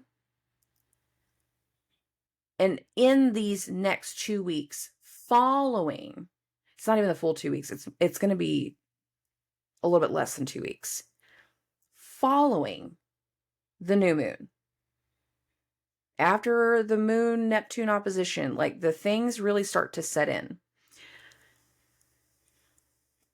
After the sun comes into Libra, your awareness of other things, of other people, of their lies, of their bullshit, of their miscalculations, of their misstatements, of those missed responsibilities, they're going to fall on your plate when the sun goes into Libra. And that again is going to happen on the 23rd. It's going to fall on your plate. Your awareness is going to come through. Something's going to happen between this new moon and September 22nd, 23rd. Everything from this new moon to the 22nd and 23rd is going to show you inklings. It'll be Easter eggs to what that is. You will get clues to what's been going on behind your back. You will get clues to secrets. The Venus-Jupiter square, Venus, of course, is your chart ruler, but Jupiter's in the 8th house. Some of that's going to be about money. You're going to get clues about people that have been hiding money from you, people that have not been telling you about the full aspects of the financial situations, people that have been trying to pull something over on other people. You're going to see it. You're going to realize that things have not been fair and things have not been balanced. And the things that have not been balanced are fair in your favor. And I'm not saying that you've wanted special privileges over everybody, but in general, if you have seen that other people have gotten those special privileges and you have been shunned, that's going to piss you off. And once you're aware of whatever has been hidden from you, you will become aware going through next week. But you'll really be focused and very aware of who is around you and who you've been leaning into and who you've been trusting. You are going to know a lot more about their character between this new moon and the 23rd. You are going to be way more aware. And again, something is going to fall on your lap. You're going to be dealing with something. You're going to be frustrated even more.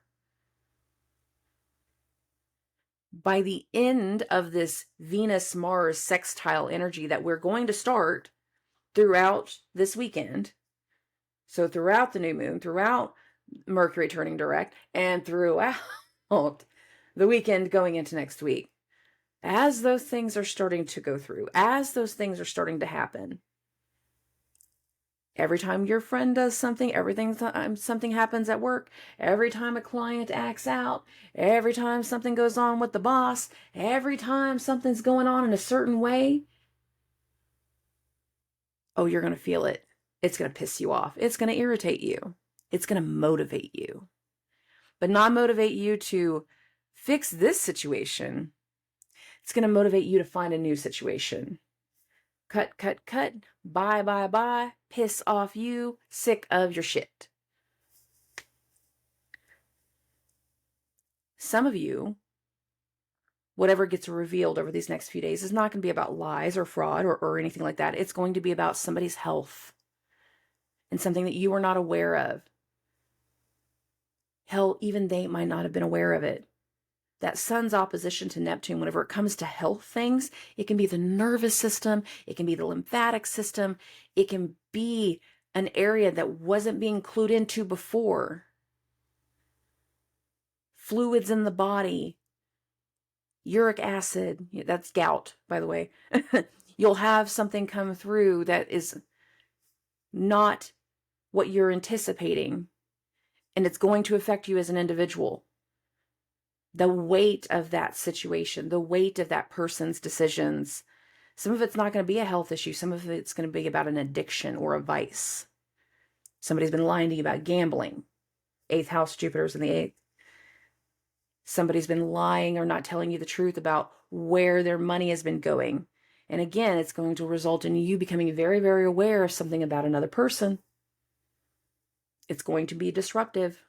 And your focus is going to be, how can we help? How can it be done better? How can we set this straight? If it's about addiction things, that makes me very nervous. Seeing just what somebody might do, finding somebody in a precarious way. And again, it rattles you, it shakes you, you weren't expecting it, it blindsides you. Some of us is not about a person in their health, maybe it's about something else that we love, something else in our family. Remember, Pluto is still in the 4th. And I'm a dog mom, so let's be clear. My dogs are my kids. If you guys are like that too, it could be about that type of pet. Neptune is in the 6th, and that is a pet house. Pets and livestock. Something else can come around, something else that comes to the surface. And again, whatever comes through over this next week changes your awareness of how we fix it, how we progress, how we move forward, what we do next. We're trying to get some information straight. We're trying to get our thought process straight. We are trying to get things straight. But right now, you haven't been able to do that because you're not getting the full story. You don't have the full symptoms. You don't have the full effect. You don't know what you don't know. Things are about to get very revealed to you following the new moon, with Mercury turning direct, over the course of the weekend, going into next week. There's a blindsiding energy for Libra risings. There is a blindsiding.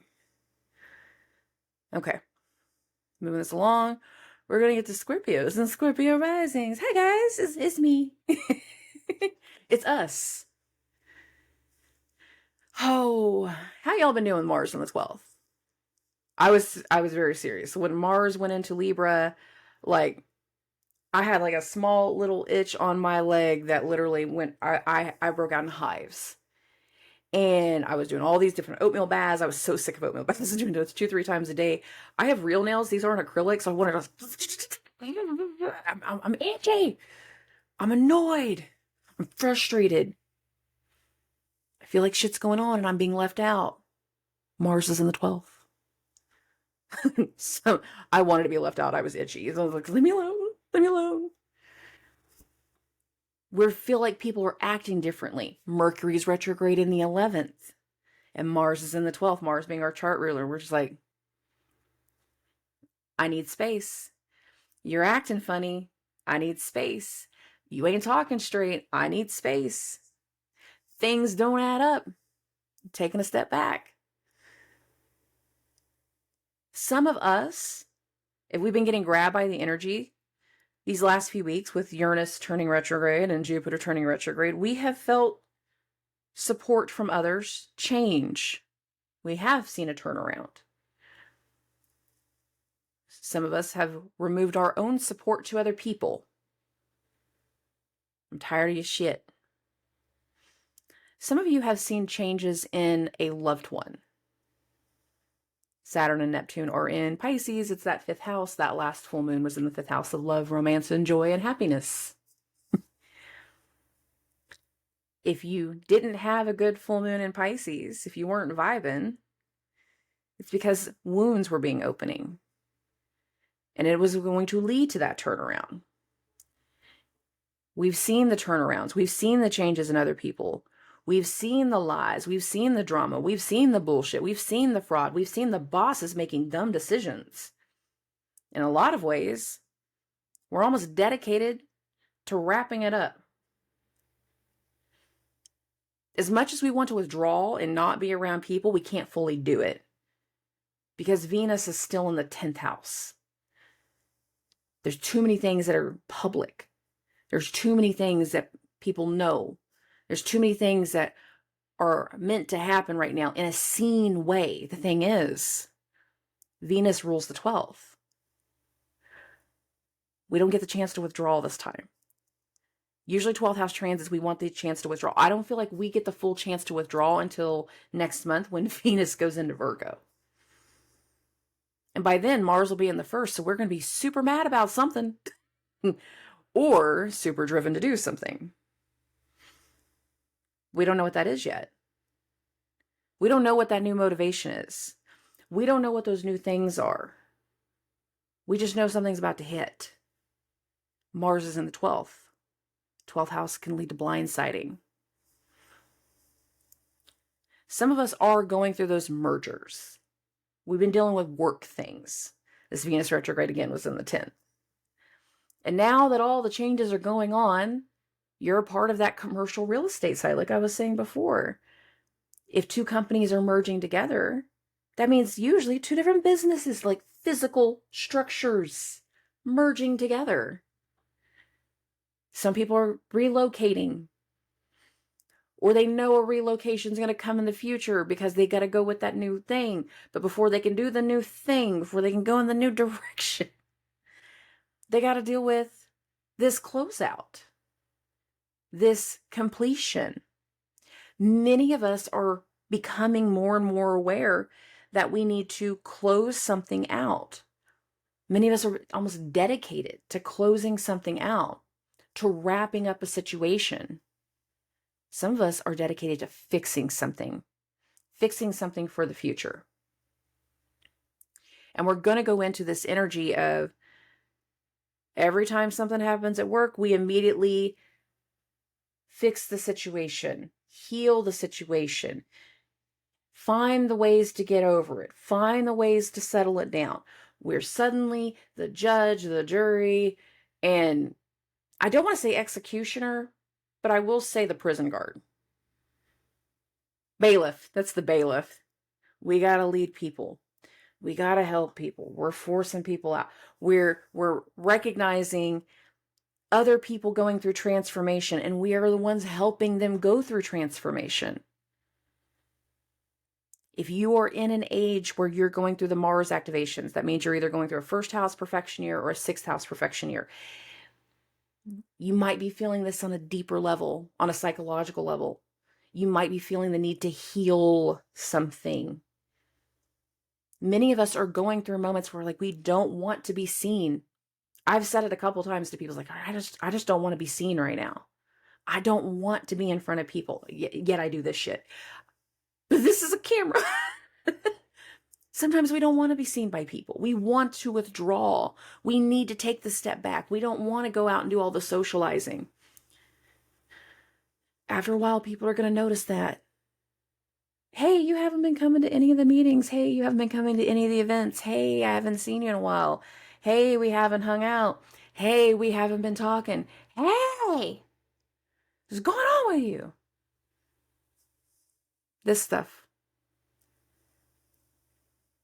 The past, our spirituality, the things that we need to heal, things that are lost. That's going to be a really interesting situation very soon, by the way, for Scorpio risings. Helping the lost.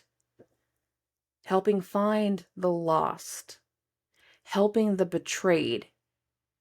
Getting over betrayal. Squashing things down, which is a little bit hard to do right now.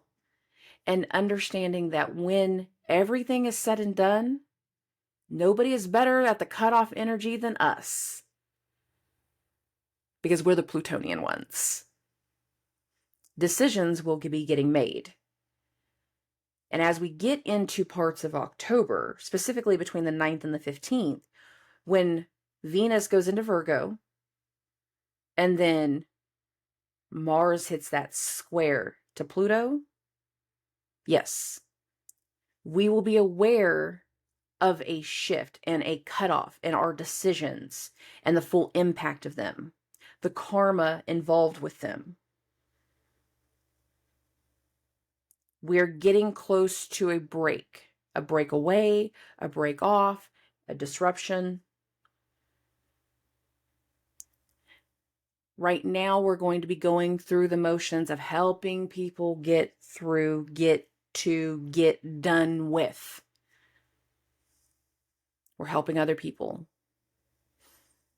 But we know in some way it's a temporary thing. Yeah, I'll help you paint this house. Yeah, I'll help you downsize this department. Yes, I'll help do these things. But we know it's only going to be for so long. A commitment to end something has been made. Actions are going to follow. Every time they have an idea, we're going to be the executioner. We're going to be the one pulling somebody away. We're going to be the bailiff. We're going to be the healer. This is how you let this go. This is how I have found peace in the past. This is how we can be different. The Uranus-Jupiter retrograde turns in our 7th house didn't necessarily mean people were turning away from us. What we saw is the turn in other people.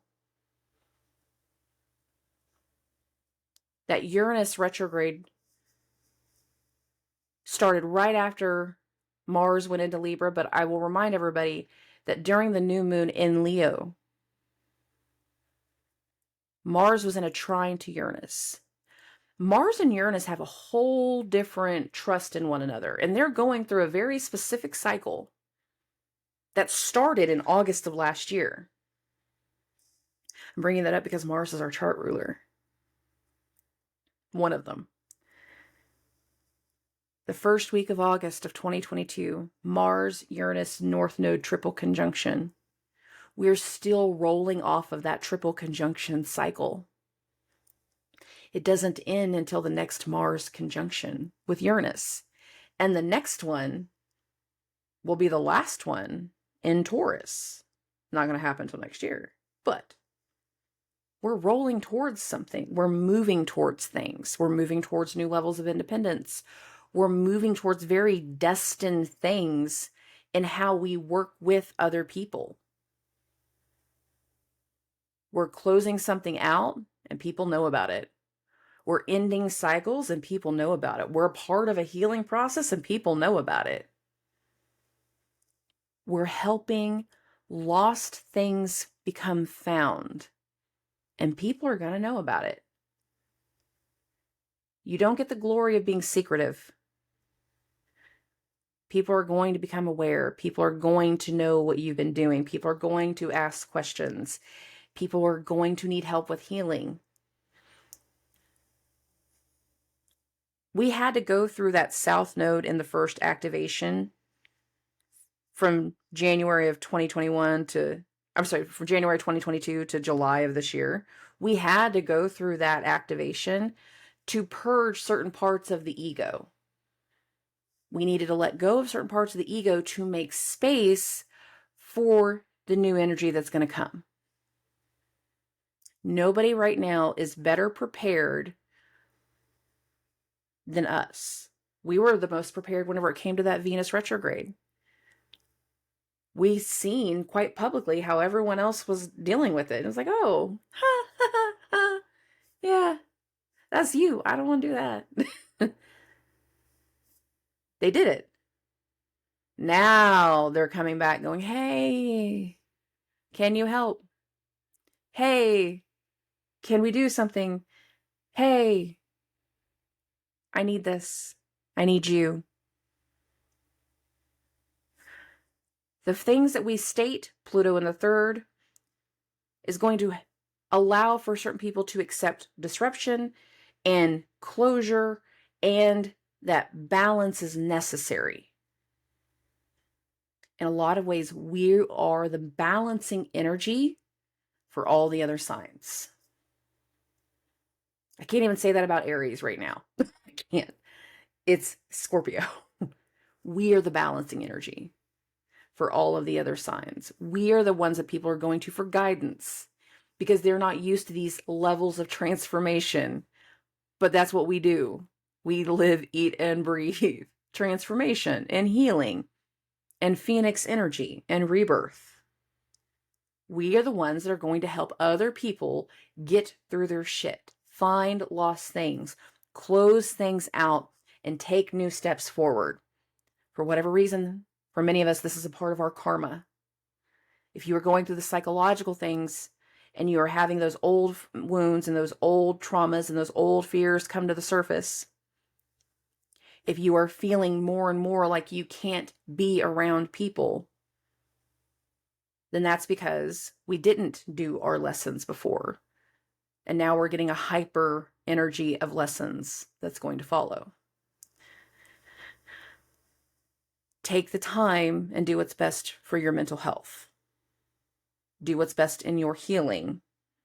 And understand that it's going to impact your future in a very, very big way. Because it is, while Mars is in that sextile to Venus, and Venus is in the 10th.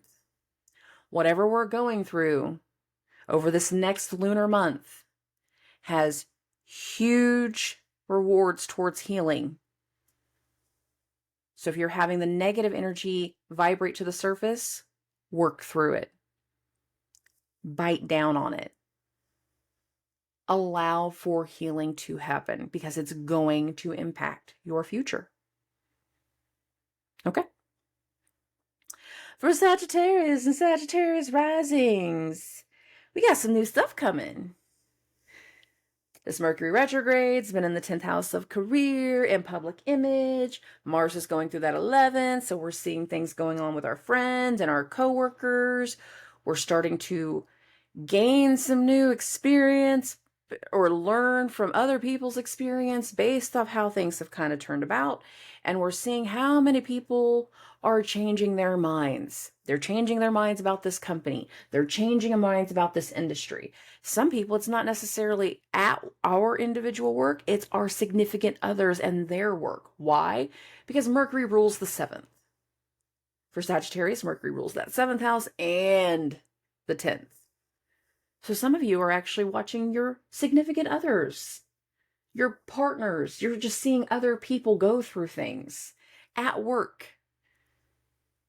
Some of you are making long-term decisions based off of what has gone on during this Venus retrograde. You've had so many things come to the surface, so many things come around, and it's kind of reactivating some of those fears in regards to money, in regards to finances. Am I in the right place?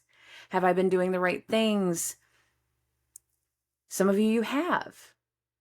Every time that there's been an opportunity to do something like travel-wise or something additional for volunteering in the company, you've done those things. You listened.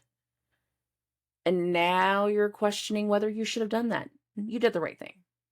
You don't know yet that you did the right thing, but those levels of networking that you did, those seeds that were planted, that energy that you put out there to do better and have better, they can ripple into a return of clients, of people coming back through. Some of you, the seeds that you put out there and those things, they're now leading to the disruptions. We try to do new things. We try to take new things on. And it has led to something that needs to change. Some of you, you are going to make the decision to change. Some of you, you've already made the decision. Why? Because Jupiter turned retrograde on September 4th, and Jupiter's your chart rulers. This is not where I need to put my time. This is not a good place for me to put my effort. Some of you, you're withdrawing from putting in full effort because you're trying to wait to see what happens. You're like wallflowers. You're like, I don't know who is going to quit today. It's like roulette around here. People that have been here for ages are gone, but people that got hired 2 weeks ago, they're already gone. Like, it's just like, it's crazy because nobody can stick to a decision. Mercury was retrograde. Nobody could stick to a decision.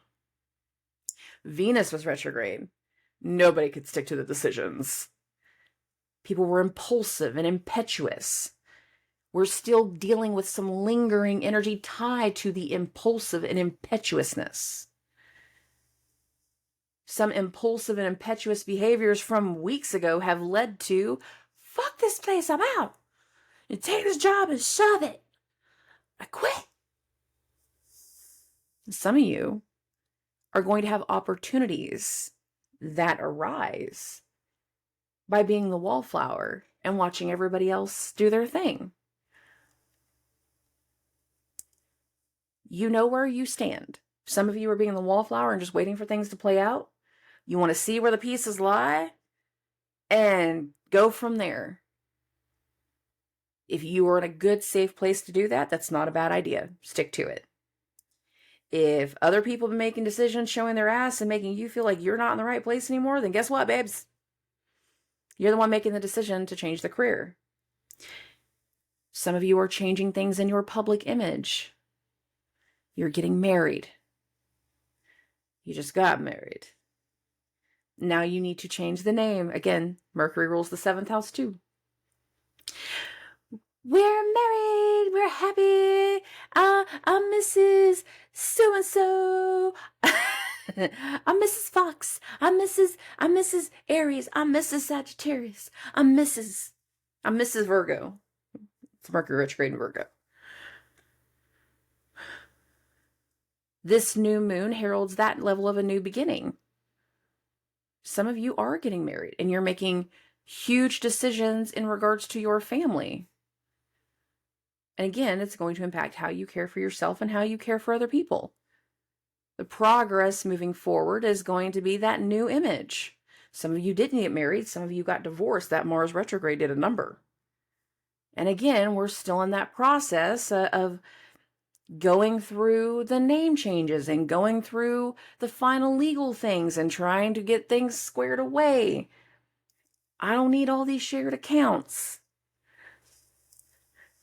My divorce got finalized in December of 2020, and I still had to call my ex-husband to go sign something last summer.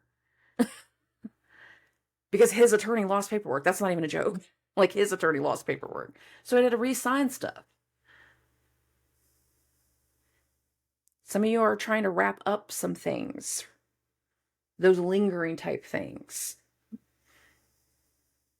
Again, it impacts the future. It impacts the public image. There's changes in the documents, changes in the routine, changes in the formulas, changes in the hierarchy. Some of you are wrapping up those things at work. You've been doing things at work, but you're not sure who you can trust. The thing about Mars in your 11th is some of you are going to trust the wrong person. Some of you have been trusting the wrong person. And there's going to be a disruption over the weeks ahead. We're going to see a difference in their behavior. We're going to have the pullback or the hit back, so to speak, from somebody else acting a certain way, from somebody else doing something, from somebody else behaving a certain way. We're going to feel something come back around, and it's going to kind of be a jolt. And you're like, how did I get impacted by this? That's going to happen after the sun goes into Libra. Some of you guys are just going through training. And what's going to happen when the sun goes into Libra is going to be you in your new place, meeting with new people, and again, learning through experience. The thing about Sagittarius risings, there's a lot about health, there's a lot about work, there's a lot about routine. There's a lot about people and networking with other people, caring for other people.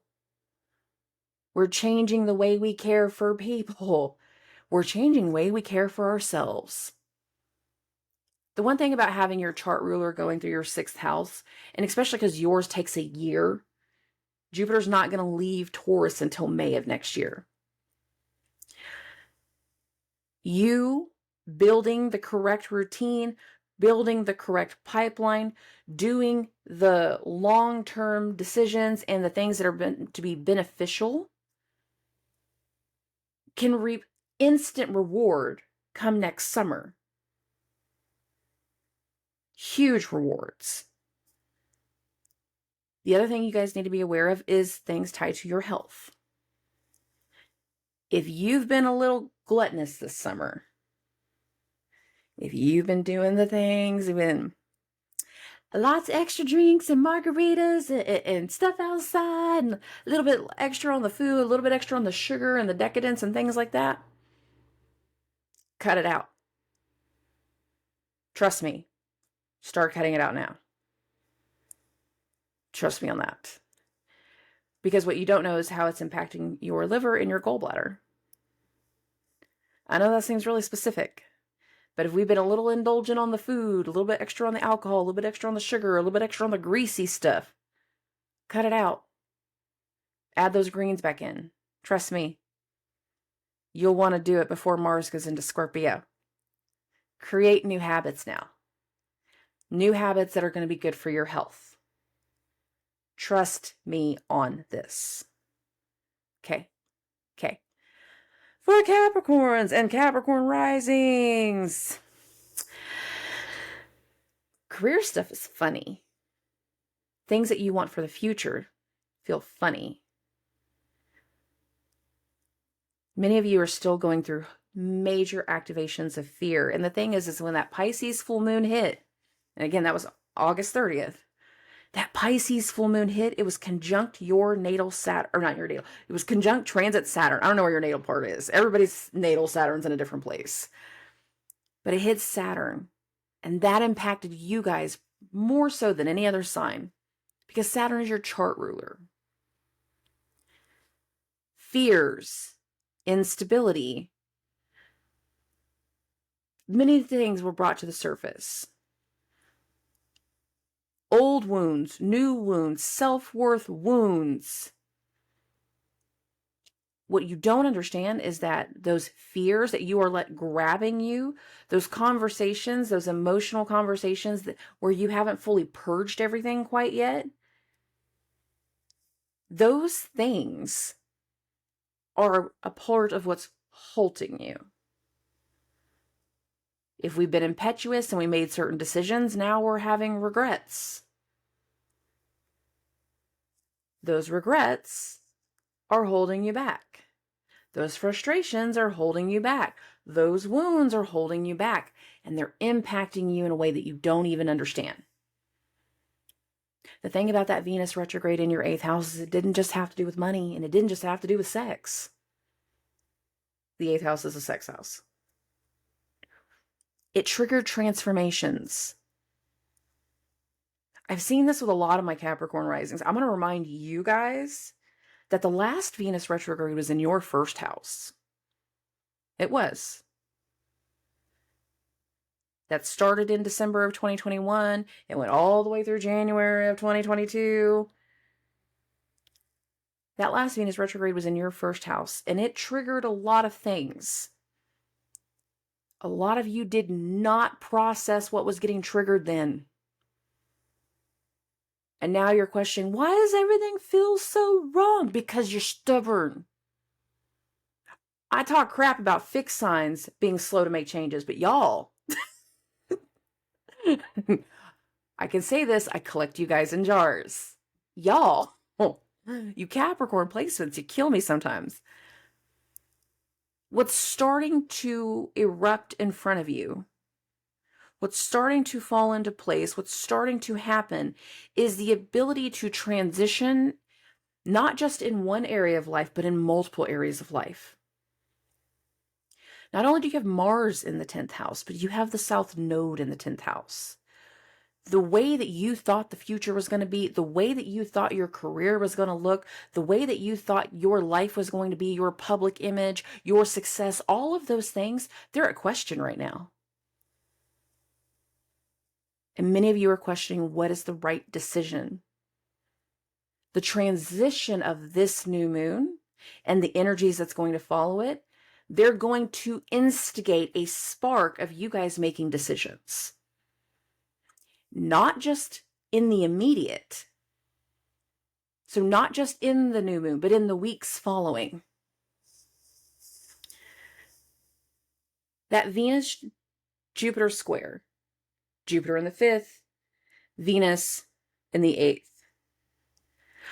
For you guys, I really want to know what happened during the last Venus-Jupiter square. So that was August 23rd. August 20th to 23rd. It was the most exact on the 22nd, 23rd. But that was also the start of the Mercury retrograde.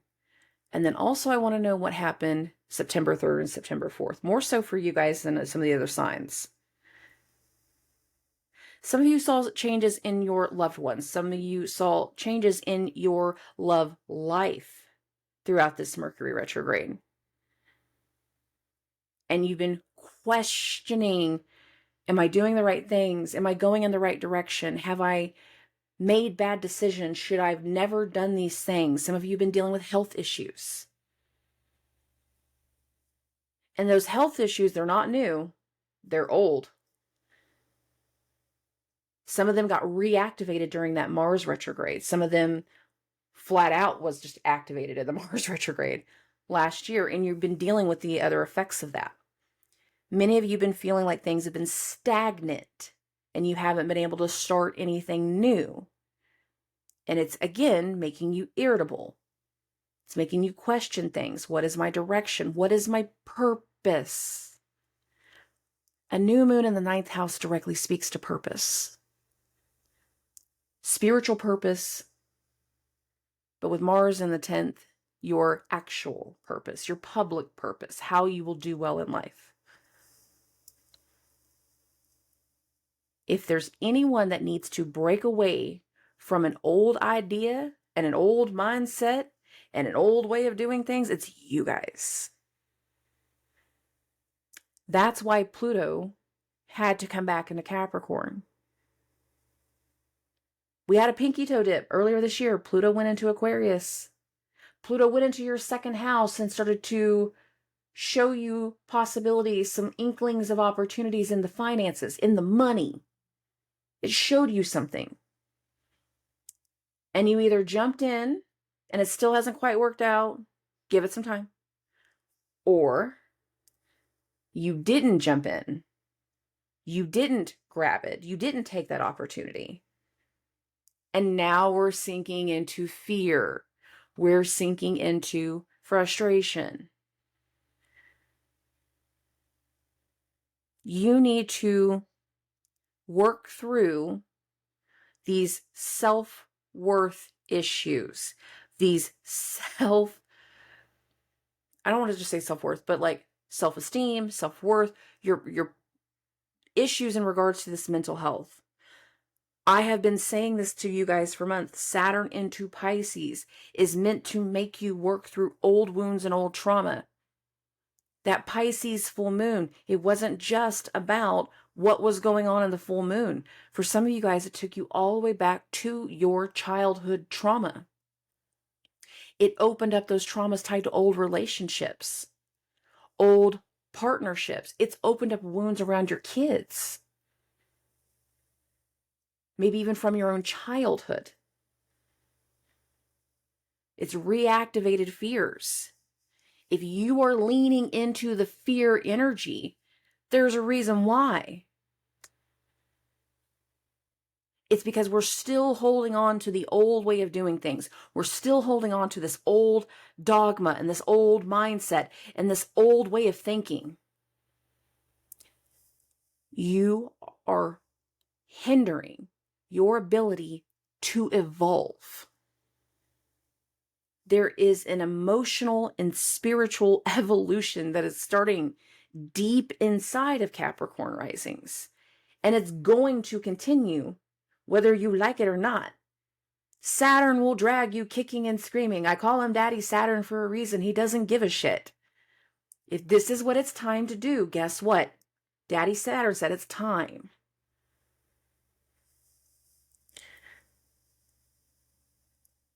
If you're still holding on to who you were at the times of trauma, if we're still holding on to trauma, if we're still holding on to wounds, if we're still holding on to fear, and we're not processing those things that are being bubbling to the surface, then you're hindering yourself. If you will start processing those, it'll make what happens here in the next few weeks a lot easier to deal with.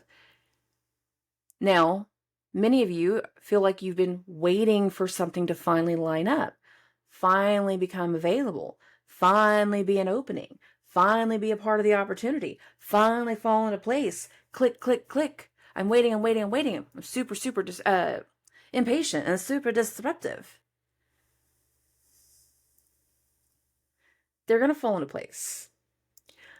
But again, and I said this in the intro, not so much in your part of this, again, the things that are going to open themselves up, the opportunities that are coming through, require space to be made first.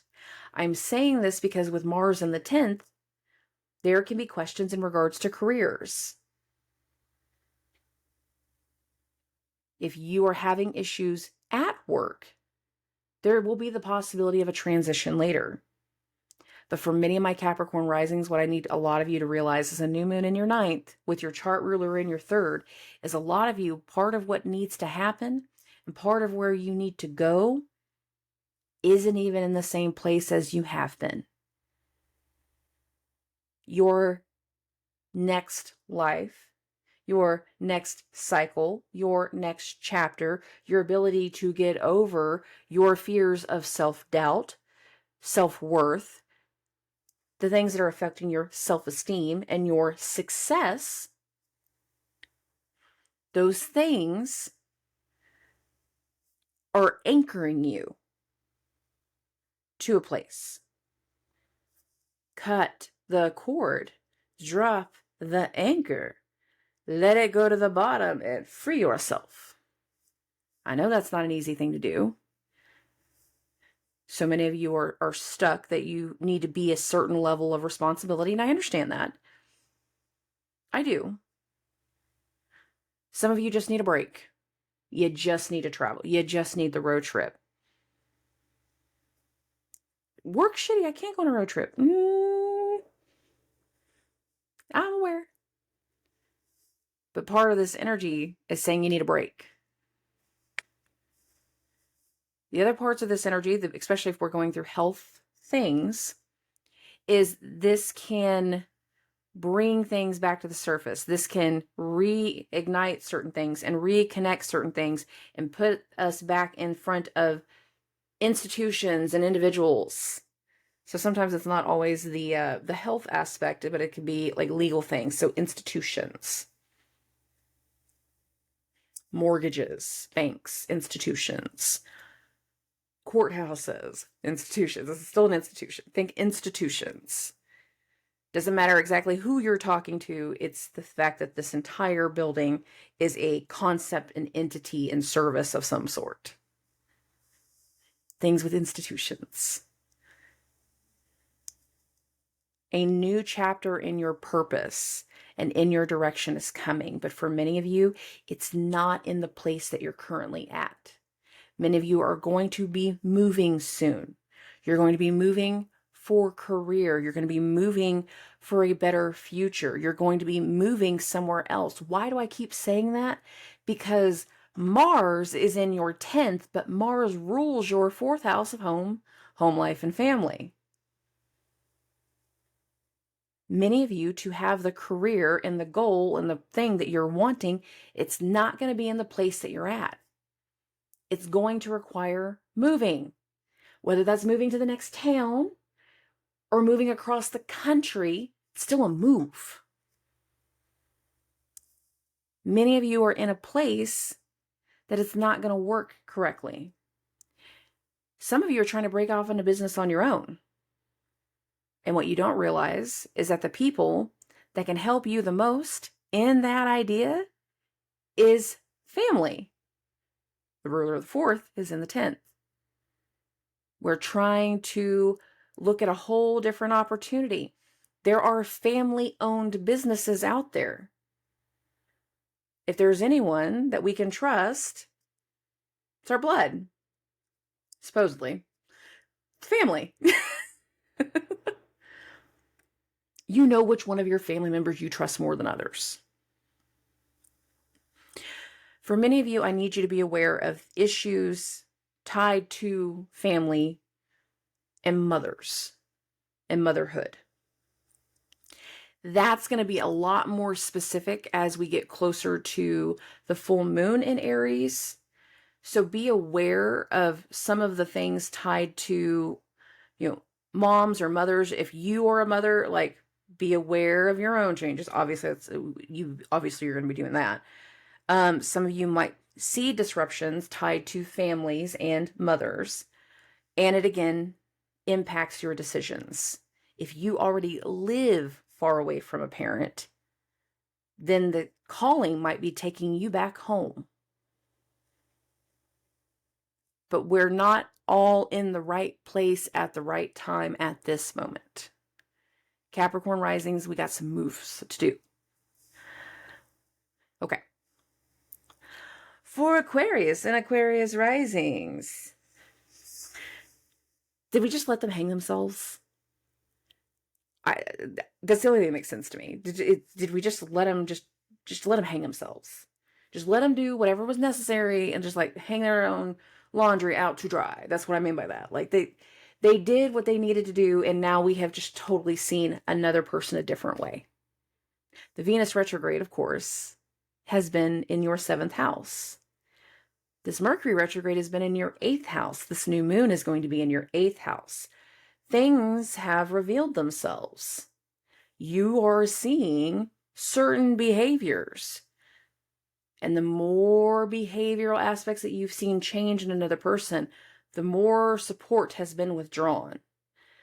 The thing about the full moon to full moon cycles of the Aquarius full moon, which was in your 1st, and the Pisces full moon that was in your 2nd, is your chart ruler turned retrograde. Uranus, your other chart ruler. Saturn's been involved, but Saturn for you guys has been to focus on where you are putting your money and investing your money. Many of you have invested. You've put it into a partnership. You've put it into a business dealing. You've done something with your significant other, and now we're seeing the change. We're seeing the other half of that situation. Everything felt like it was going to be sunshine and rainbows.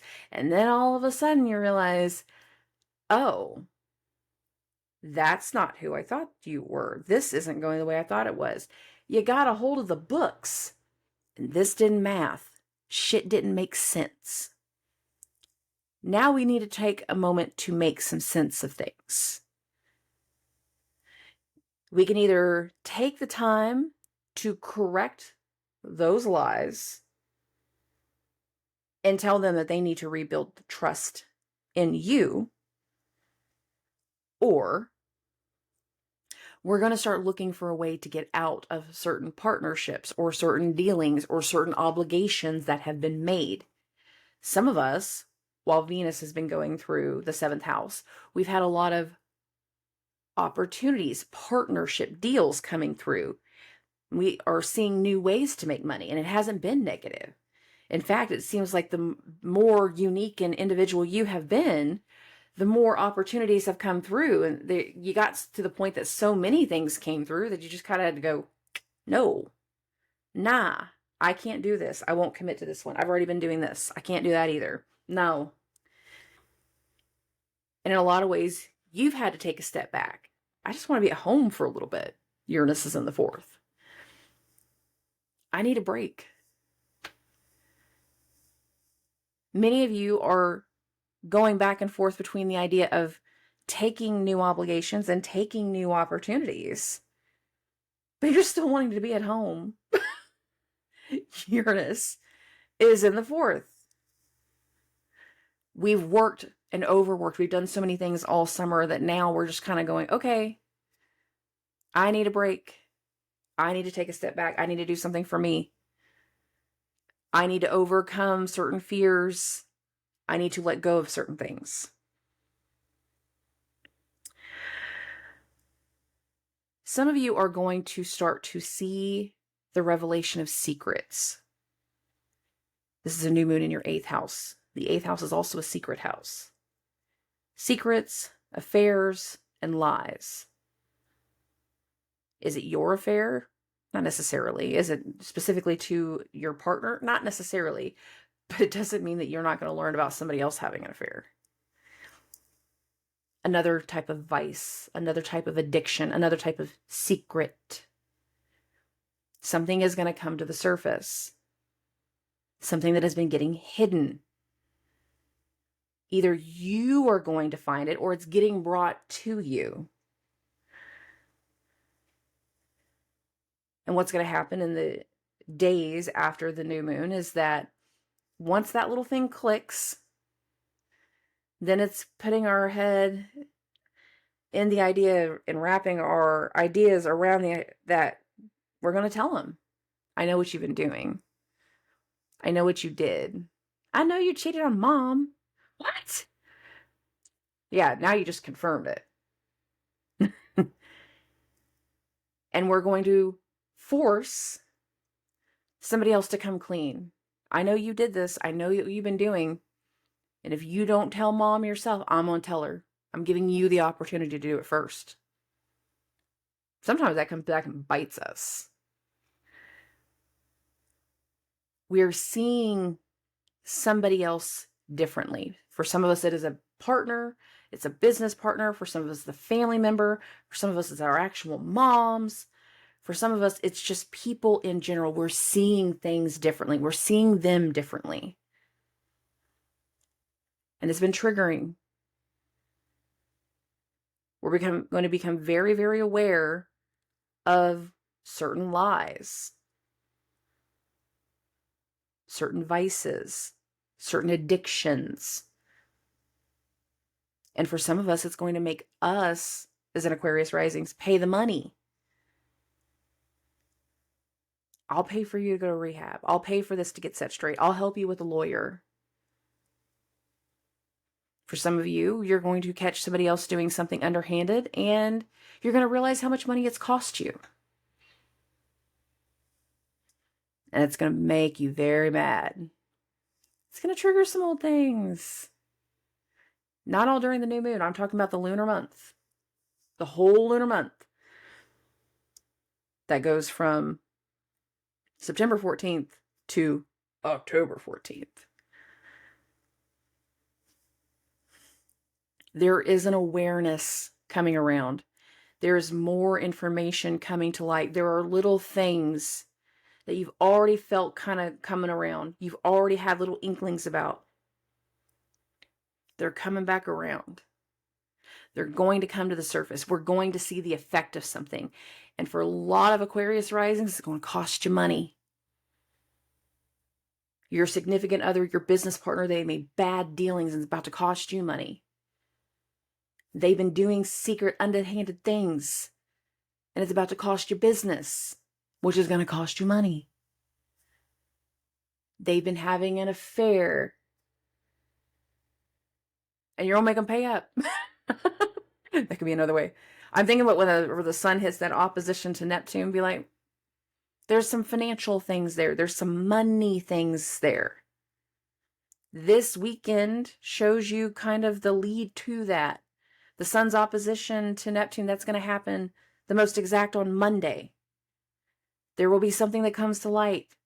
Something that can be unexpected. Something from the past, a past agreement, a past contract, a past purchase. You didn't know exactly what it was doing. You didn't know the full effects of it. You're about to see it. You're going to get those credit card statements. You're going to cut Venus off. There's something that's about to come to light. It's not necessarily going to be the funnest thing, but it's going to pivot your direction. You're going to learn some lessons in regards to who you trust and who you give grace to. This lunar month following the new moon has a lot of energy to it. And then one of those biggest things is going to be having to deal with other people and setting them straight. Or watching them set something straight. And watching them try to make corrective actions. Because they're going to prove that it was all a mistake. I didn't mean to have an affair. I didn't mean for this to happen. I didn't mean for it. Then go set it straight. Go correct what you've done. Go fix it. You might actually see people do the fixing energy. Don't make impetuous decisions. A lot of other people, they need to. You need to see what needs to get revealed first. You need to see what's been getting lied about. You need to see the other half of the equation. And for a lot of my Aquarius risings, this is going to go back to agreements that happened in March.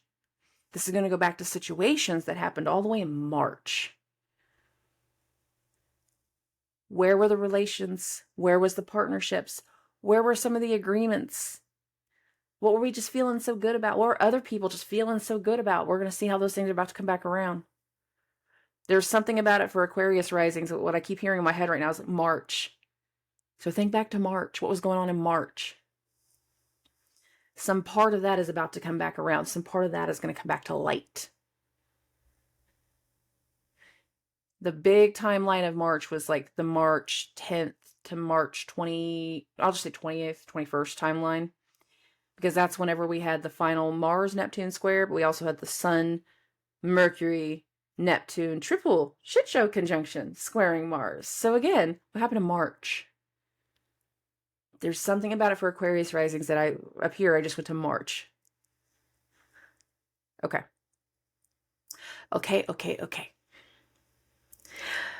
Last but never least, Pisces. My Pisces sun, moon, and risings. Oh, I know it's been rough. We've had so many decisions. Other people can't get their things straight. We're trying to deal with our family issues. We're trying to deal with some legal matters. We're waiting to see how something turns around. We've already been kind of seeing the first glimmers of the turnaround because somebody couldn't get certain things straight that happened during the Mercury retrograde. But now, in this 24-hour span, we're going to have the new moon, which you see here perfecting at 21 degrees in a trine to Uranus. This new moon is going to be followed by Mercury turning direct. It's time to put some things in place. It's time to fix some things. But we're not necessarily fixing them. No. We are waiting to see other people. Now, in the days following the new moon, I said this in the Week Ahead podcast, we're going to have the Venus-Jupiter square. There's going to be something in regards to communication, past decisions, past obligations, past things that we've promised, Jupiter being your chart ruler, squaring Venus.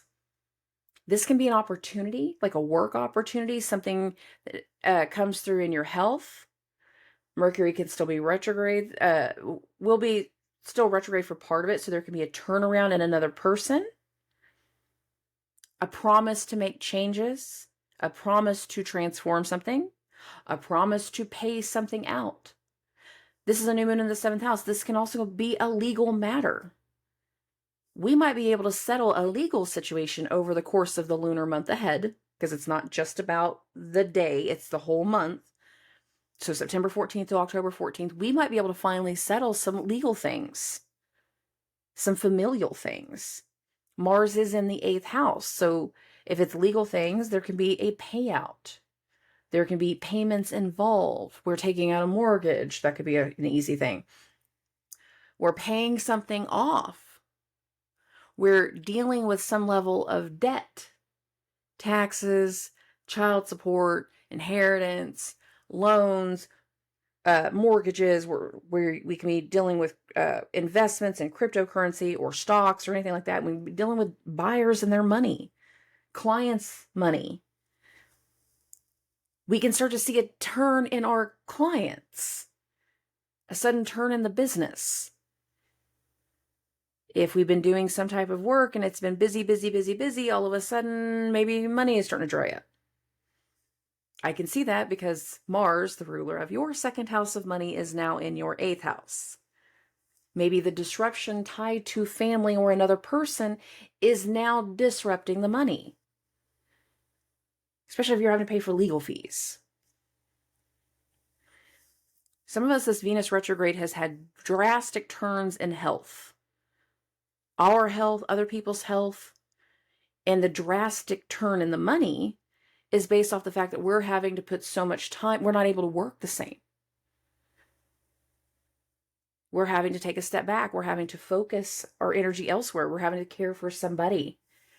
I've said this in previous podcasts. The Saturn in your first is meant to level you up as an individual. And many of the Pisces risings, you are either going through emotional turns, meaning you have to heal these things, or if you already in the better category and you've already gone through certain amounts of healing while Saturn was going through the 12th, now you're leveling up and your image is being seen differently with other people. And you've had already step up and you're having to do these extra things to take care of a family member or your friends or somebody else that had a health issue, a sibling. Venus rules your third house of siblings, an aunt, an uncle. Somebody got sick, something happened, and you can't work the same right now. Mars is in the 8th. The Venus rules your 8th house, and it's in the 6th. There's been a disruption in routine, and it's starting to impact money. We're going to start to see obligations with other people turn around. If we've been having to take a step back for a while, last few weeks, maybe even a few months, maybe we get to see that turnaround finally to where we can go back to work. We can start to put more emphasis back on our routine. We can start to step up different levels of communication. Some of us were just now seeing the turnaround and what's impacted somebody else's health, and now we're taking the step back. The Mars-Venus sextile that's going to start has the ability to impact finances and the routine. So I feel like a lot of people are about to get into a new routine and a new methodology, not necessarily the disruptive one. I feel like we've had enough disruptions. I meant it in the week ahead forecast. I meant it when I said we're going into a timeline of progress. If we've had somebody in the past that was disrupting our relationship with another person, maybe we're finally able to turn that situation around, and now the progress is going to be how we rebuild the bridge, how we create coexistence. When I'm saying coexistence, now I'm thinking co-parenting. Okay, I can pick up the kids on these days of the week. I can always do this part of the routine. How can you do this? And it is creating something different. Your leveling up is now creating a whole different opportunity for trust. Was there a reason for you not to be trusted before? Not necessarily. I'm not saying that. But at the same time, people hold on to their wounds. However, if something else has gone on in somebody else's world and there have been other disruptions, what you can finally see is the turnaround in them willing to be cohesive and work with you and do those things with you. Our obligations are altering. And it can be huge in the financial impact, huge in the turnaround, huge in how we move from here. Sorry, my ears just started ringing. Somebody's got my name in their mouth.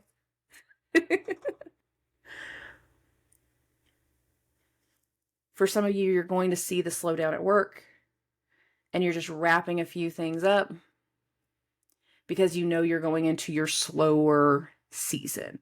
You're going into a different timeline, a different genre, a different mindset. Being in construction for years, I've seen that plenty of times. And I always feel like a lot of people that are in construction, you either have a very specific Mars placement, or if you're in sales, I should say sales. Sales is a lot of mutable because you need variety. If you are in that mutable aspect of I have to have things a certain way, I will move jobs just to make extra money. You might be going through the motions of okay, I know I have to just ride this out for the next few weeks, and then I'm going to go find something else.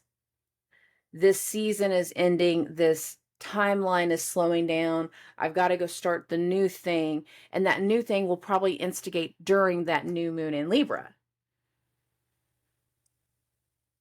There's going to be some new things in the routine, new things at work, new things tied to other people, and this is going to help us get over some fears too. If we felt like money has slowed up for a while, we just need to wrap up these few extra jobs. Being in the house selling industry, like that part of the new construction sales that I did, and be like, this neighborhood's going to close up. There's no more lots. We're almost done with construction. Now I'm waiting on the next neighborhood. I'm waiting on my next area that I'll be able to work in constantly. There's something about a wrap up or setting something straight tied to our obligations, tied to work, tied to other people, tied to legal matters, and building a new routine. Wrapping up one area to go to the next. Wrapping up one neighborhood to go to the next. We're bridging something. Pisces risings, you guys are really in the bridge area. You're really bridging a lot of things. Okay. Okay. I love this new moon. I gotta be so clear about this. I'm really excited for this new moon. I have so much love for this new moon. A lot of hope for the things that are going to come in this new moon. I see a lot of possibilities. Good, bad, and ugly. I can see the disruptiveness. I can see when the Venus-Mars sextile that's going to happen, I can see how that's going to be like, for every time Venus wants something, she deals with a repercussion tied to Mars. But at the same time, every time Venus does something right, I can see the benefit and the reward that can play in Mars. It's really going to come down to the Venus energies and the things tied to Venus and the awareness of Venus and how Venus deals with things over the next week following the new moon. We got to get through that timeline first. If we get through this week and you get into Monday, Tuesday of next week following the new moon, and there's a disruption at work and you start to see the boss act a certain way, because you know I'm always throwing the bosses under the bus right now. It's the boss's fault. It's got to be. It can't just be all of the clients and all of the employees and all of the vendors. No. All of these people can't possibly all be the problem. Oh, wait, that's what you're telling everybody. I'm sorry, my bad. Venus, you're not a pretty princess. Get over it. If we see something this next week following the new moon, not everybody's going to see it on Thursday. Not everybody's going to see it on Friday. Some people might see inklings of it over the weekend. It kind of depends on your industry. But by Monday and Tuesday of next week, we've got a whole different idea. Parts of this new moon. It's not just Monday, Tuesday. It's actually going to go all the way to Friday. So we actually have to get all the way through the moon in Sag, all the way into the moon in Capricorn. And I believe the moon goes into Capricorn on Friday. Monday, Tuesday, Scorpio. Wednesday, Thursday. I think it's Friday afternoon. Like literally like noonish. That should be right around the time that the moon goes into Capricorn. That's when things are going to make sense. That's when the levels of responsibility and the groundedness will pick back up of something that needs to start, a long-term change that needs to adjust. We are in a final round between the new moon in Virgo and the full moon in Aries. We're in this final round of shakeups that are going to lead to the breaks, that are going to lead to the levels of disruption, that is going to be the final inklings of making space. After that space is made, job postings happen. Facebook statuses are updated. Single, divorced, name changes. New employers, new offices, new brokerages. You will see the ripples of change. The first people will make changes. I'm leaving so-and-so place, or I no longer work here. I'm going off on my own. I'm going to go do this. But on the other side of that, I'm not saying that you'll benefit from it, but just in general, if somebody just left a company they've been with for 15 years, that created an opportunity for somebody else. They outgrew that situation. It no longer kept them in balance. It no longer fed what was necessary for their heart chakra. Venus is in Leo. Hearts need healing. There's so much to getting things correct and getting things level and getting things put back into place on a heart level right now. It's not just about what's up here, the Mercury retrograde in Virgo and the new moon in Virgo. This is helping this up here, but this has been hurting for longer. This has been going through shit for longer. This finally hitting whatever it hit allowed for this to make changes. Some of us lead with our head. Some of us lead with our hearts. Hearts get broken. Hearts get broken more often than the mind. Some of it, both are broken. And what happened in that last full moon instigated where healing needed to happen. Now we have the ability to make logical decisions towards healing, towards a new path, and towards a new direction. The new direction comes in that Libra new moon, not the Aries full moon. Not the Aries full moon.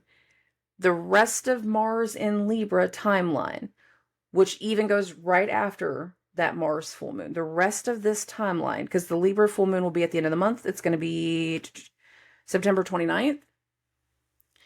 And then Mars is going to change signs roughly around October 12th or 13th.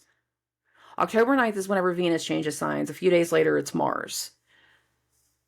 So we're not going to actually see the new things, the true new things on the mass level until that week of October 9th to October 15th. This is the transition energy. This is the take this job and shove it energy. This is going to be, okay, I want this relationship to work. How do we do this? Let's set some ground rules. Let's set some commitment. Let's allow for progress to happen. Let's finally commit to levels of healing. For some people, there's a bit of shakeup that comes in this new moon, but it's not tied to the new moon. It's going to be tied to the Venus-Jupiter, Mars and Libra thing. Go back and watch the week ahead for that to make more sense. But not every people that have been going through the Venus activations, not everybody's learned their lesson yet. And there's going to be some humbling that follows this new moon. People that are thinking logically, that have had their hearts broken enough to where they can finally do these changes, make these mental changes, the ones that have been in fixed areas for so long, it's going to have a ripple effect. It's going to create wounds. It's going to create hurt. You're going to see the butt hurt. You're going to see your coworker who's throwing a fit. Then my work bestie, my work wife is leaving, my work husband. They're gone. I don't have them no more. I'm losing them. There will be emotions to that. Sometimes it's going to be the boss, though. Especially if you get the boss that had like 10 people come in the same week and quit. Ooh, you go see it in the boss.